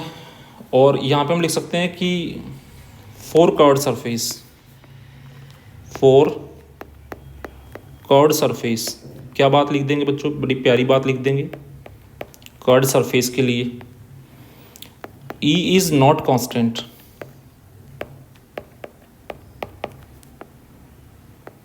E तो कांस्टेंट नहीं है, but E vector perpendicular to DA vector at all points, so flux through curved surface will be always 0। तो कर्व से हमेशा फ्लक्स क्या होगा? 0 पास होगा। तो अभी मुझे फ्लक्स थ्रू दिस सिलेंडर निकालना है,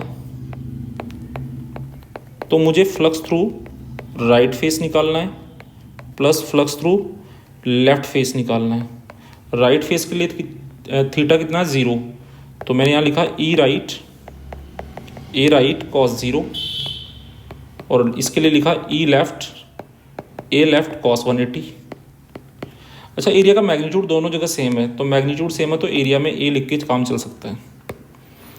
तो यहाँ से मेरे पास आ गया ई राइट इंटू ए तो प्लस में आ गया, और E left into A minus में आ गया। तो यहाँ से फ्लक्स आ गया E right minus E left into A. What is E right? 100 minus what is E left? 50। E right into area 25 into 10⁻⁴।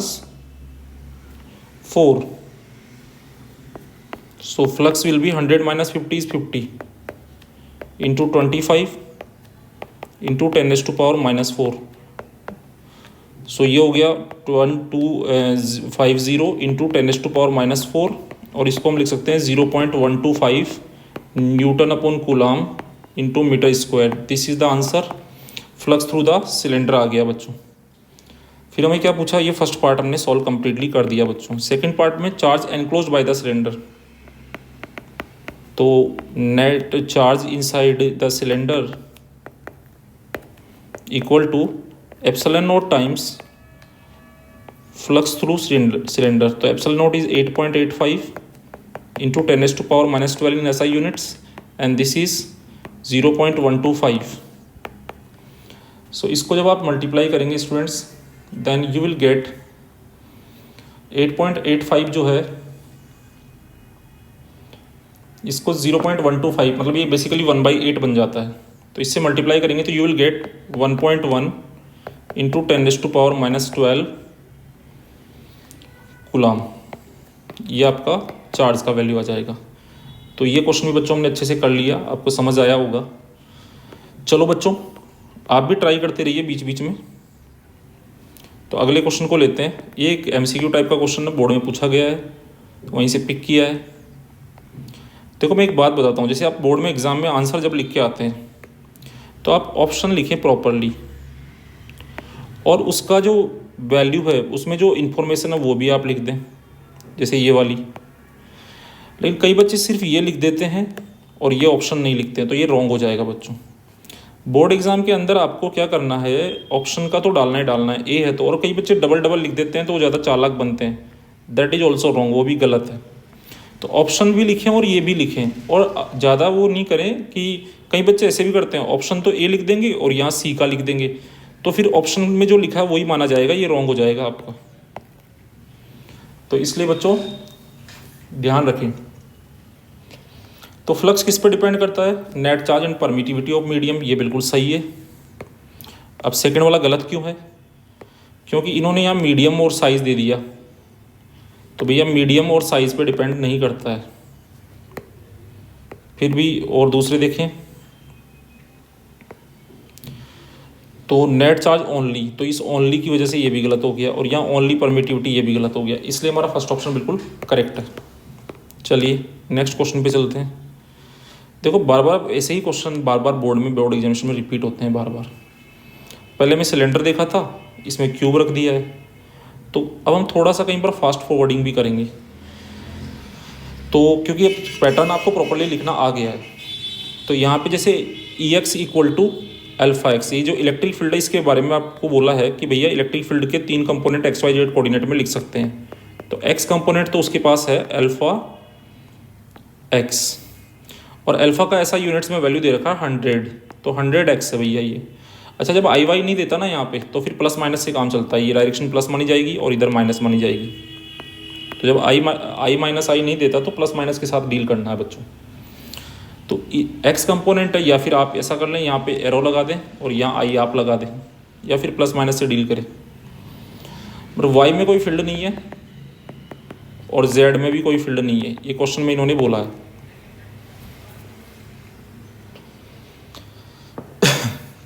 अच्छा define electric flux we have already done, ये तो हम पहले से कर चुके हैं।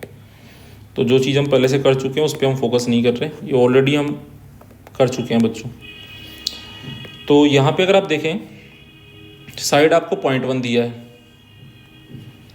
तो Ex का वैल्यू हो जाएगा बच्चों 100x, मतलब 100 इंटू 0.1, तो ये हो जाएगा 10 आई कैप, जो भी ऐसा यूनिट्स है।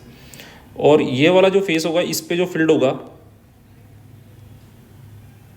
वो यहाँ पे ये 0.2 होगा, सॉरी,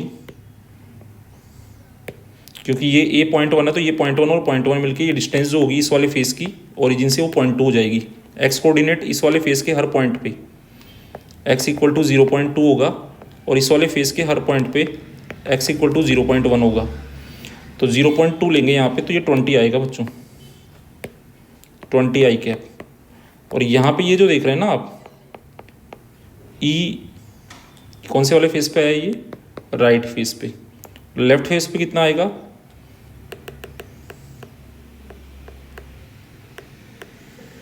सॉरी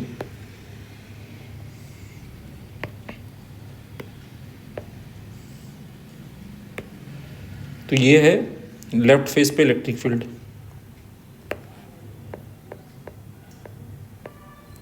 तो ये आएगा, यहाँ 0.1 डालेंगे तो 100 इंटू 0.1 दैट इज 0.1 आ जाएगा आई कैप में। अच्छा एरिया वेक्टर यहाँ इधर आएगा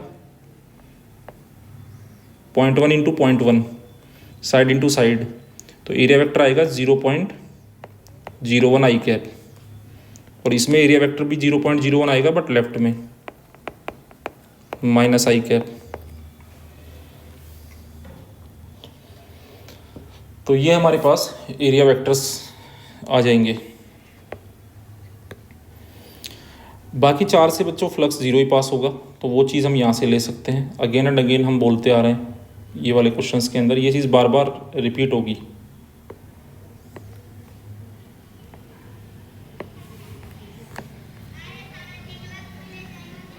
तो यहाँ पे ये चीज़ हमने डाल दी है कि इन 4 फेसेस से तो फ्लक्स जाएगा नहीं।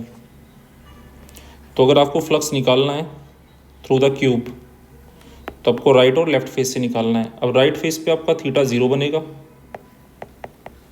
और लेफ्ट पे आपका थीटा 180 बनेगा।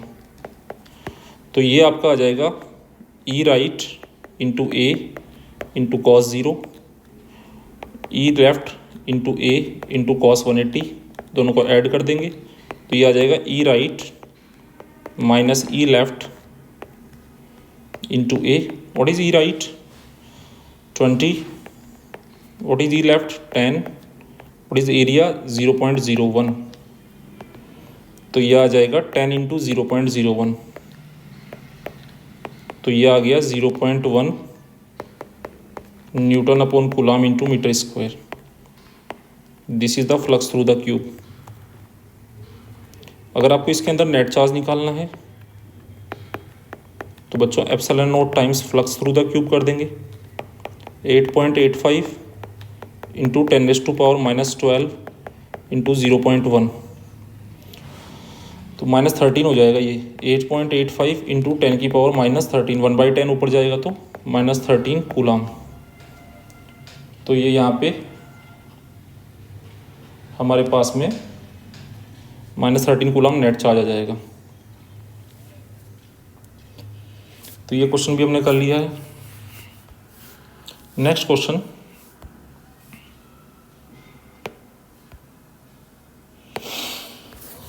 पे चलते हैं बच्चों। तो नेक्स्ट क्वेश्चन देखिए,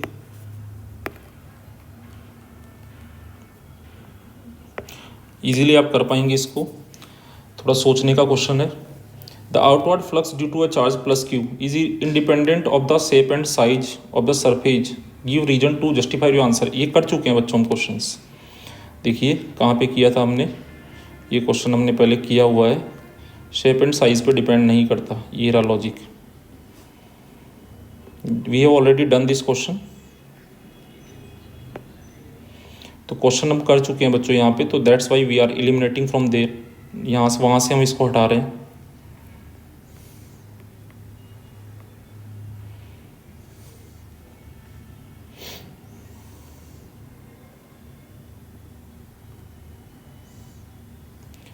अब बच्चों ये 5 मार्क्स वाले बड़े क्वेश्चंस की तरफ हम मूव कर चुके हैं।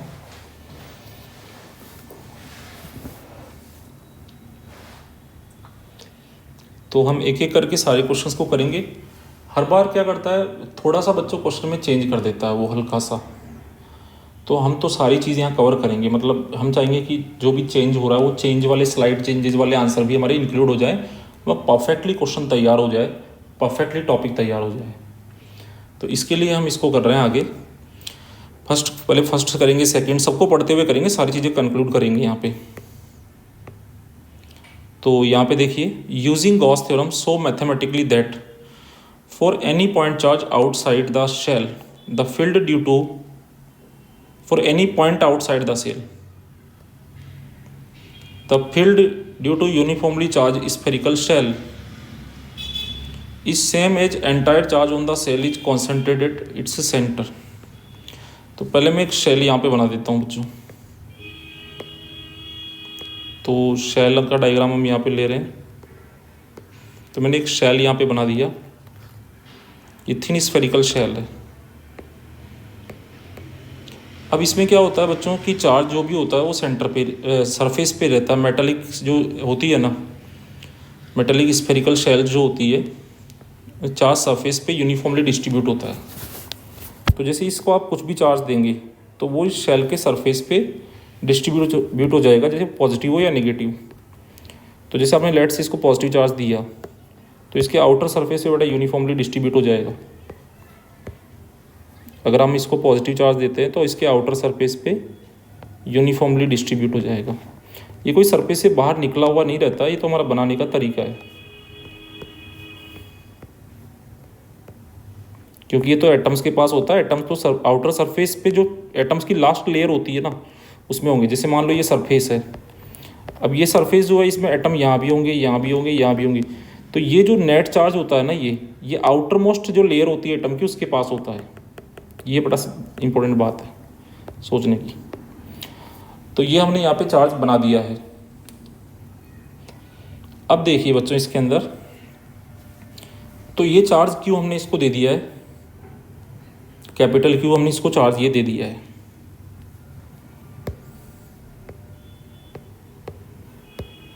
अब क्या करना है अपने को, ये इसका सेंटर है, ठीक है। तो ये सेंटर पॉइंट है, तो सेल के बाहर कोई पॉइंट लेना है, तो सेल का रेडियस में कैपिटल आर ले लेता हूँ। तो सेल के बाहर स्मॉल आर डिस्टेंस पे कोई पॉइंट ले लिया हमने। यहाँ पे मुझे इलेक्ट्रिक फील्ड पहले निकालना है। लेट से इस पॉइंट का नाम पी रख देते हैं। तो सबसे पहला काम एक गॉसियन सरफेस बनाएंगे। यहाँ पे इसको एनक्लोज करते हुए गॉसियन सरफेस बना देंगे बच्चों। तो सबसे पहला काम गॉसियन सरफेस बना दी। अब इलेक्ट्रिक लाइंस थोड़ा दिखाएंगे कि इलेक्ट्रिक लाइंस कैसे बन रही है। तो जैसे सरफेस के ऊपर परपेंडिकुलरली ऐसे जा रही है, ऐसे जा रही है, यहाँ भी लाइंस ऐसे जाएगी, यहाँ पे इस तरह से। बेटा मेटल में हमेशा 90 डिग्री पे निकलती है, वैसे इलेक्ट्रिक फील्ड लाइन वाले में मैंने बताया हुआ है कि मेटल से लाइंस आती है या जाती है तो 90 डिग्री पे ही होता है बच्चों। तो यहाँ पे ये लाइंस ऐसे जा रही है।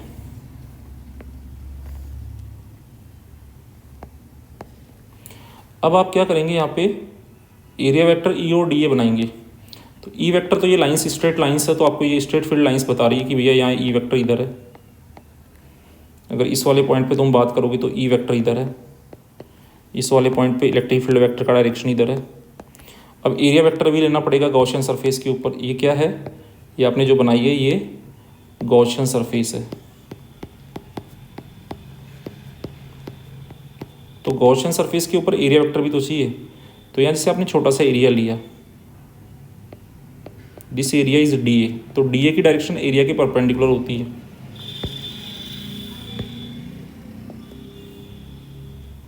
तो ये डी ए वेक्टर हो जाएगा यहाँ पे।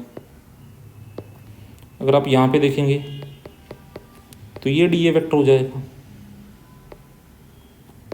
अगर आप यहाँ पे बनाएंगे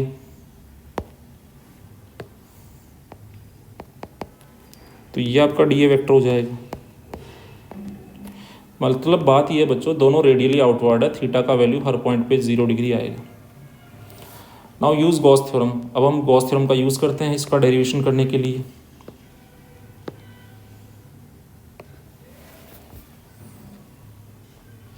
तो गॉस थ्योरम का हम यूज़ कर रहे हैं। तो using Gauss theorem,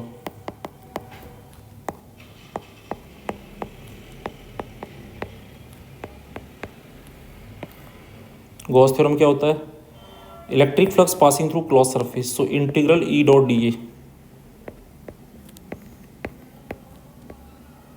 but close surface है तो ये रिंग बना देते हैं, is equal to Q total inside upon epsilon not.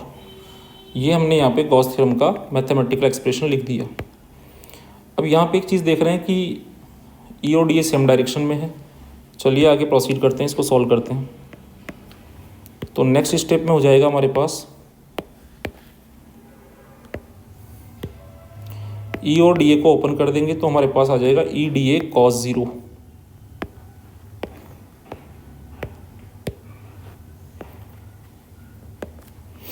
और लॉजिक क्या दे देंगे बच्चों,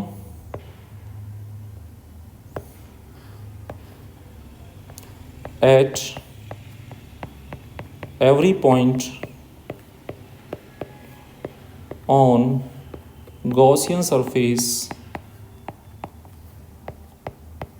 at every point on Gaussian surface, electric field vector parallel to area vector, that's why theta equal to 0 at every point.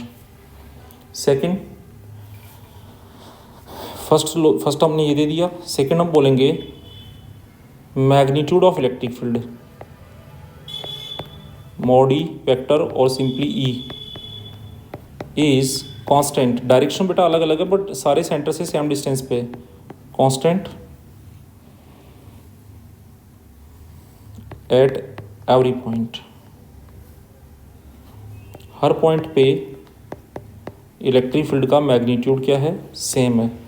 तो ये बाहर आ जाएगा। तो ये हो गया E into integral D A equal to total inside charge. तो इसके अंदर कितना चार्ज आ रहा है, ये कैपिटल क्यू, तो capital Q upon epsilon naught. अब जरा ध्यान से देखे थे थर्ड पॉइंट, इंटीग्रल डी ए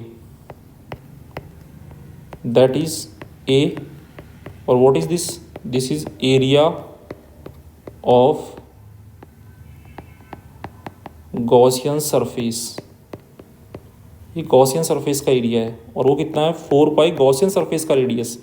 देखो एरिया ऑफ स्फीयर अलग है, अगर एरिया ऑफ स्फीयर की बात करें, एरिया ऑफ शेल की बात करें, तो that is 4 pi capital R square, और जो चार्ज है इसके ऊपर यूनिफॉर्म डिस्ट्रीब्यूशन में वो है क्यू। तो एक टर्म होता है surface charge density, surface charge density, जिसको हम सिग्मा से लिखते हैं, और वो होता है चार्ज अपॉन एरिया। जब यूनिफॉर्मली डिस्ट्रीब्यूटेड है तो सिंपली चार्ज अपॉन एरिया लिख सकते हैं। तो जब आप ये सिग्मा लिख रहे हैं ना, तो यहाँ स्फीयर का रेडियस आता है, ना कि गॉसियन सरफेस का, ये चीज़ ध्यान रखें। तो चार्ज को हम यहाँ से क्या लिख सकते हैं, चार्ज की जगह पे आप लिख सकते हो, मतलब ये हो गया एक तरीके से चार्ज अपॉन एरिया हो गया सिग्मा।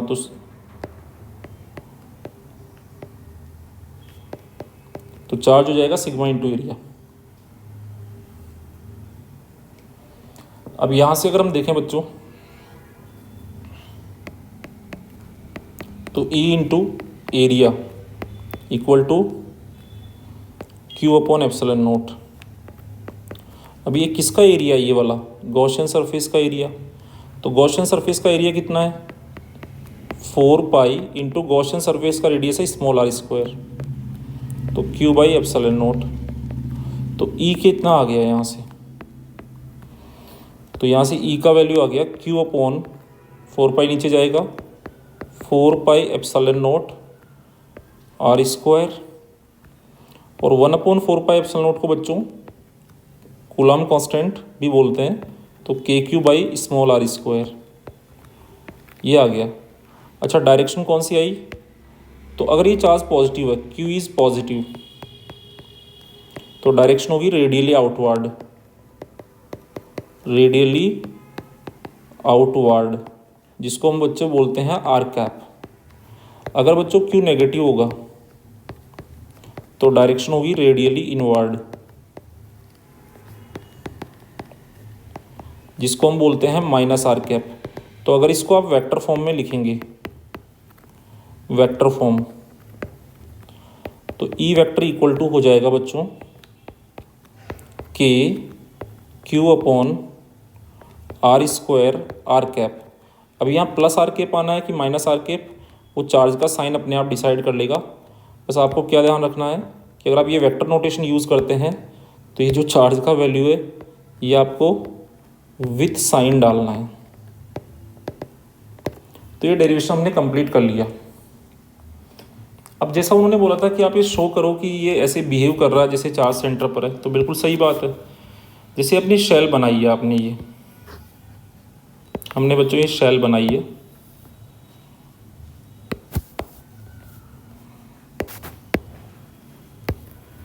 देखिए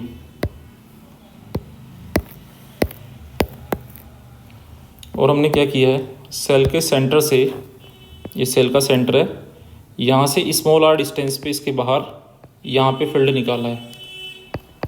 तो कितना आया है, ये क्यू चार्ज के कारण, चार्ज कहाँ पे, इसके क्या सेंटर पे है, सेंटर पे नहीं है, ये तो यूनिफॉर्मली सरफेस पे डिस्ट्रीब्यूटेड है। तो चार्ज क्या है कि ये फील्ड कितना आया के क्यू बाई आर स्क्वायर। अब ये आर कहाँ से है, क्या ये सरफेस से है, नहीं सरफेस से तो ये हो जाएगा, सरफेस से अगर डिस्टेंस लेंगे तो वो तो आर माइनस कैपिटल आर हो जाएगा। बट यहाँ पे जो आ रहा है वो ये क्या सरफेस से आ रहा है, नहीं आ रहा, कहाँ से आ रहा है, सेंटर से। ये ठीक वैसे ही है जैसे अर्थ का मास तो सब जगह ही होता है बच्चों, पूरे अर्थ का सब जगह मास होता है, बट किसी भी पॉइंट पे ग्रेविटी फील्ड निकालते हैं तो अर्थ ऐसे बिहेव करती है जैसे सारा का सारा मास उसके सेंटर पर ही होता है। इसको हम शेल थ्योरम भी बोलते हैं। तो यहाँ पे भी क्या हो रहा है, एक तरीके से ये तो ऐसे आ रहा है, ये इलेक्ट्रिक फील्ड तो ऐसे आ रहा है जैसे यार चार्ज यहाँ पे डिस्ट्रीब्यूटेड नहीं है, बल्कि सारा का सारा जो चार्ज है, जितना भी चार्ज है, ये सारा का सारा चार्ज केवल इस पॉइंट पे बैठा हुआ है। यहाँ पे इस पॉइंट पे इसके सेंटर पे मैं सारा का सारा चार्ज रख दूँ, एक पॉइंट चार्ज रख दूँ, ये तो है कंटिन्यूस चार्ज, एक्सटेंडेड चार्ज, लेकिन ये सारा का सारा चार्ज सेंटर पे रख दो और फिर मैं आपसे बोलूँ कि अब बच्चों आर डिस्टेंस से बताओ, तो आप बोलोगे सर के क्यू बाई आर स्क्वायर होगा। तो ये ई आपने किसके लिए निकाला, ये आपने ई ड्यू टू शेल निकाला, और ये जो आप यहाँ पे ई लिखोगे वो E due to point charge निकाला, K Q by small R square. अभी फॉर्मूले से दोनों सेम आ रहे हैं, इसका मतलब शेल आउटसाइड पॉइंट के लिए शेल की वजह से आउटसाइड में निकाला। तो आउटसाइड पॉइंट्स पे शेल की वजह से फील्ड ऐसे होता है जैसे कि उसका सारा का सारा चार्ज सेंटर पे है। सो हम यहाँ पे बोल सकते हैं एट आउटसाइड पॉइंट्स, ये दोनों इक्वल आ रहे हैं, at outside points filled due to uniformly charged spherical shell, uniformly charged spherical shell is same as its whole charge assumed to be concentrated at its center। जैसे कि सारा का सारा चार्ज कहाँ पर है, इसके सेंटर पर है, ऐसे ये बिहेव कर रहा है। तो ये चीज़ भी हमने उनको बता दी है क्वेश्चन के आंसर में। तो बड़ा अच्छा पॉइंट है ये। चलो इसके और पार्ट पे, आगे के पार्ट देखते हैं, आगे इसी क्वेश्चन में क्या कह रहा है। तो ये तो हो गया फर्स्ट का पूरा सॉल्यूशन। चलो सेकंड में देखते हैं, why do you expect the electric field inside the shell to be zero according to this theorem. तो आपको ऐसा क्यों लगता है कि भैया अंदर फील्ड जीरो आएगा? सॉरी। तो देखो बच्चों, अंदर जीरो आएगा वो देख लेते हैं।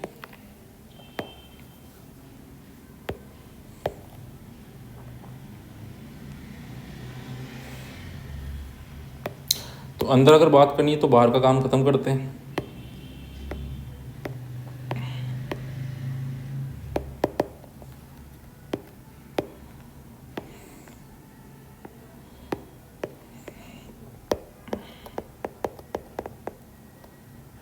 अब चार्ज ऐसे बिहेव करता है जैसे सारा का सारा सेंटर पर है, पर इसका मतलब ये नहीं कि वो सेंटर पर ही बैठा हुआ है,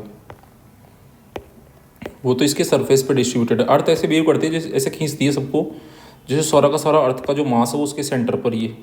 बट इसका मतलब ये थोड़ी है कि अर्थ का सारा मास सेंटर पर है। फिर ये मिट्टी, ये धरती की सरफेस जिसमें हम रहते हैं वो थोड़े ही सेंटर पे बैठी है सारी।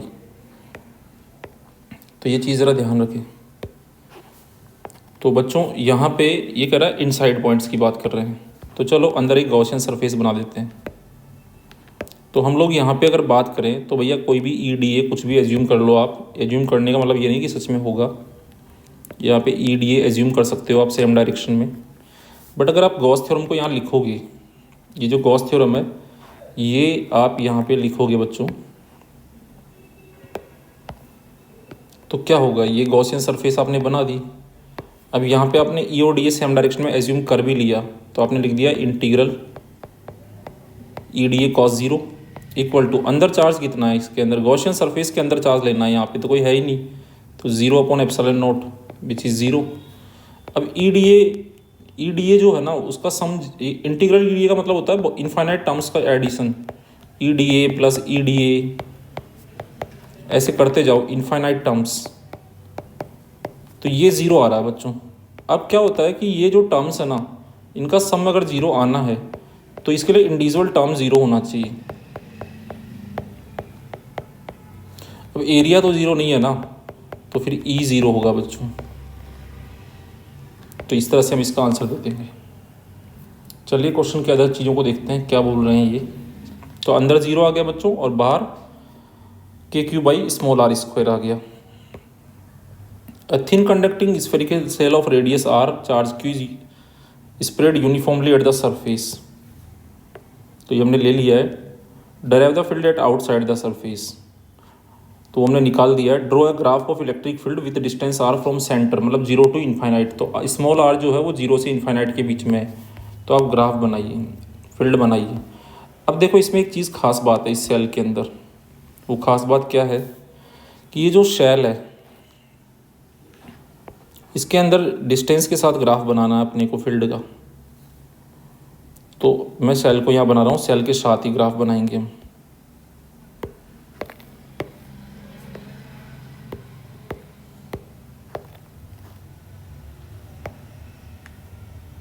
तो ये शेल हमने बना दी।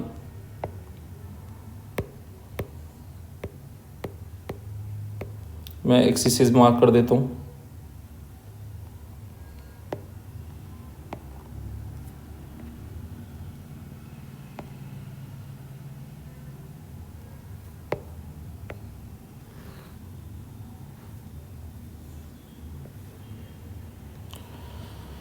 सो स्टूडेंट्स, शेल के सेंटर से चलेंगे,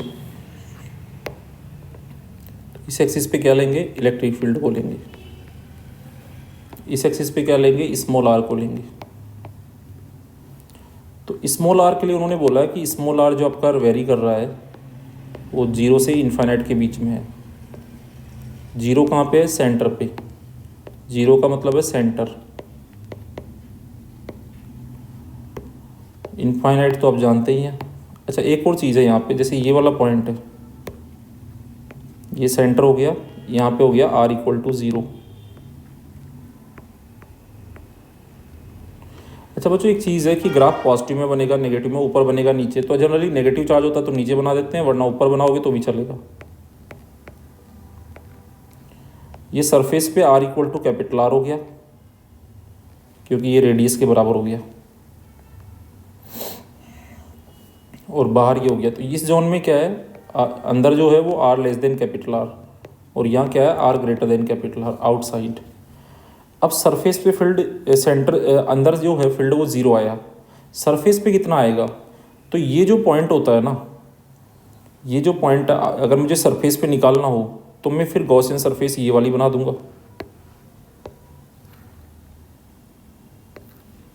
जो इसकी खुद की सरफेस से ही कंसाइड कर जाएगी। और इससे अगर आप निकालोगे, या तो आप आउटसाइड वाला जो निकाला आपने, जो फील्ड हमने ये निकाला, ये वैलिड होता है R R, मतलब आउटसाइड एंड सरफेस। तो E अगर मुझे सरफेस पे लिखना है तो मैं स्मॉल r = R लिख दूंगा। तो ये हो जाएगा K∆Q/R²। ध्यान दे, सरफेस पे कितना हो जाएगा, KQ/R²। इसको दोनों फॉर्मूले लिख लेते हैं। तो सरफेस पे हो जाएगा ये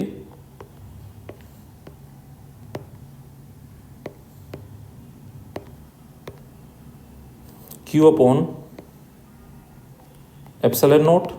Q/0 और 4πR², 4πR², और Q/4πR² को सिग्मा भी बोलते हैं। तो ये σ/ε0 सरफेस पे होता है बच्चों। इसको आप ऐसे लिख सकते हैं KQ/R²। तो KQ/R² ही सिग्मा है, ना कि KQ/r²। तो देखो बच्चों यहाँ पे कि सरफेस पे फील्ड हम ले लेते हैं बच्चों, इस वैल्यू को हमने सरफेस का फील्ड बोल दिया। ये जो वैल्यू है इसको हम नाम दे रहे हैं ई सरफेस। ये कितना है, KQ/R², और ये कितना है, Q/4πR² और ε0, और इसको हम क्या भी बोलते हैं, σ/ε0 भी बोलते हैं। सरफेस पे ये वैल्यू होता है फील्ड का, इस चीज़ को ध्यान रखें। This is the value at surface. अच्छा, अंदर क्या होता है, तो यहाँ से अगर हम ग्राफ बनाएंगे तो बड़ी इजीली आपको बात समझ में आएगी कि अंदर फील्ड 0 रहता है, बाहर क्या होता है, 1/r² के साथ डिक्रीजमेंट होता है। तो जब आप अंदर होंगे, सेंटर से सरफेस तक मूवमेंट करेंगे तो फील्ड 0 रहेगा। फिर अचानक से एकदम से डिसकंटिन्यूटी आएगी यहाँ पे, और फील्ड एकदम से ये इतना जंप करके अचानक से इतना हो जाएगा। मतलब बेसिकली बीच में डिसकंटिन्यूटी है, यहाँ पे ये डिसकंटिन्यूटी है, देखा जाए तो ये फील्ड अचानक से वेरी करके ऊपर गया है, मतलब यहाँ पे ये कंटिन्यूटी फॉर्म हो रही है, और बाहर क्या होगा 1/r² के साथ डिक्रीज होगा।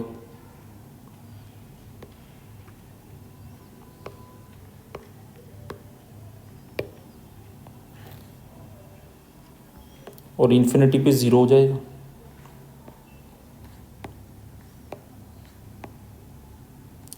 तो ये ग्राफ बना, तो यहाँ से हम क्या लिख देंगे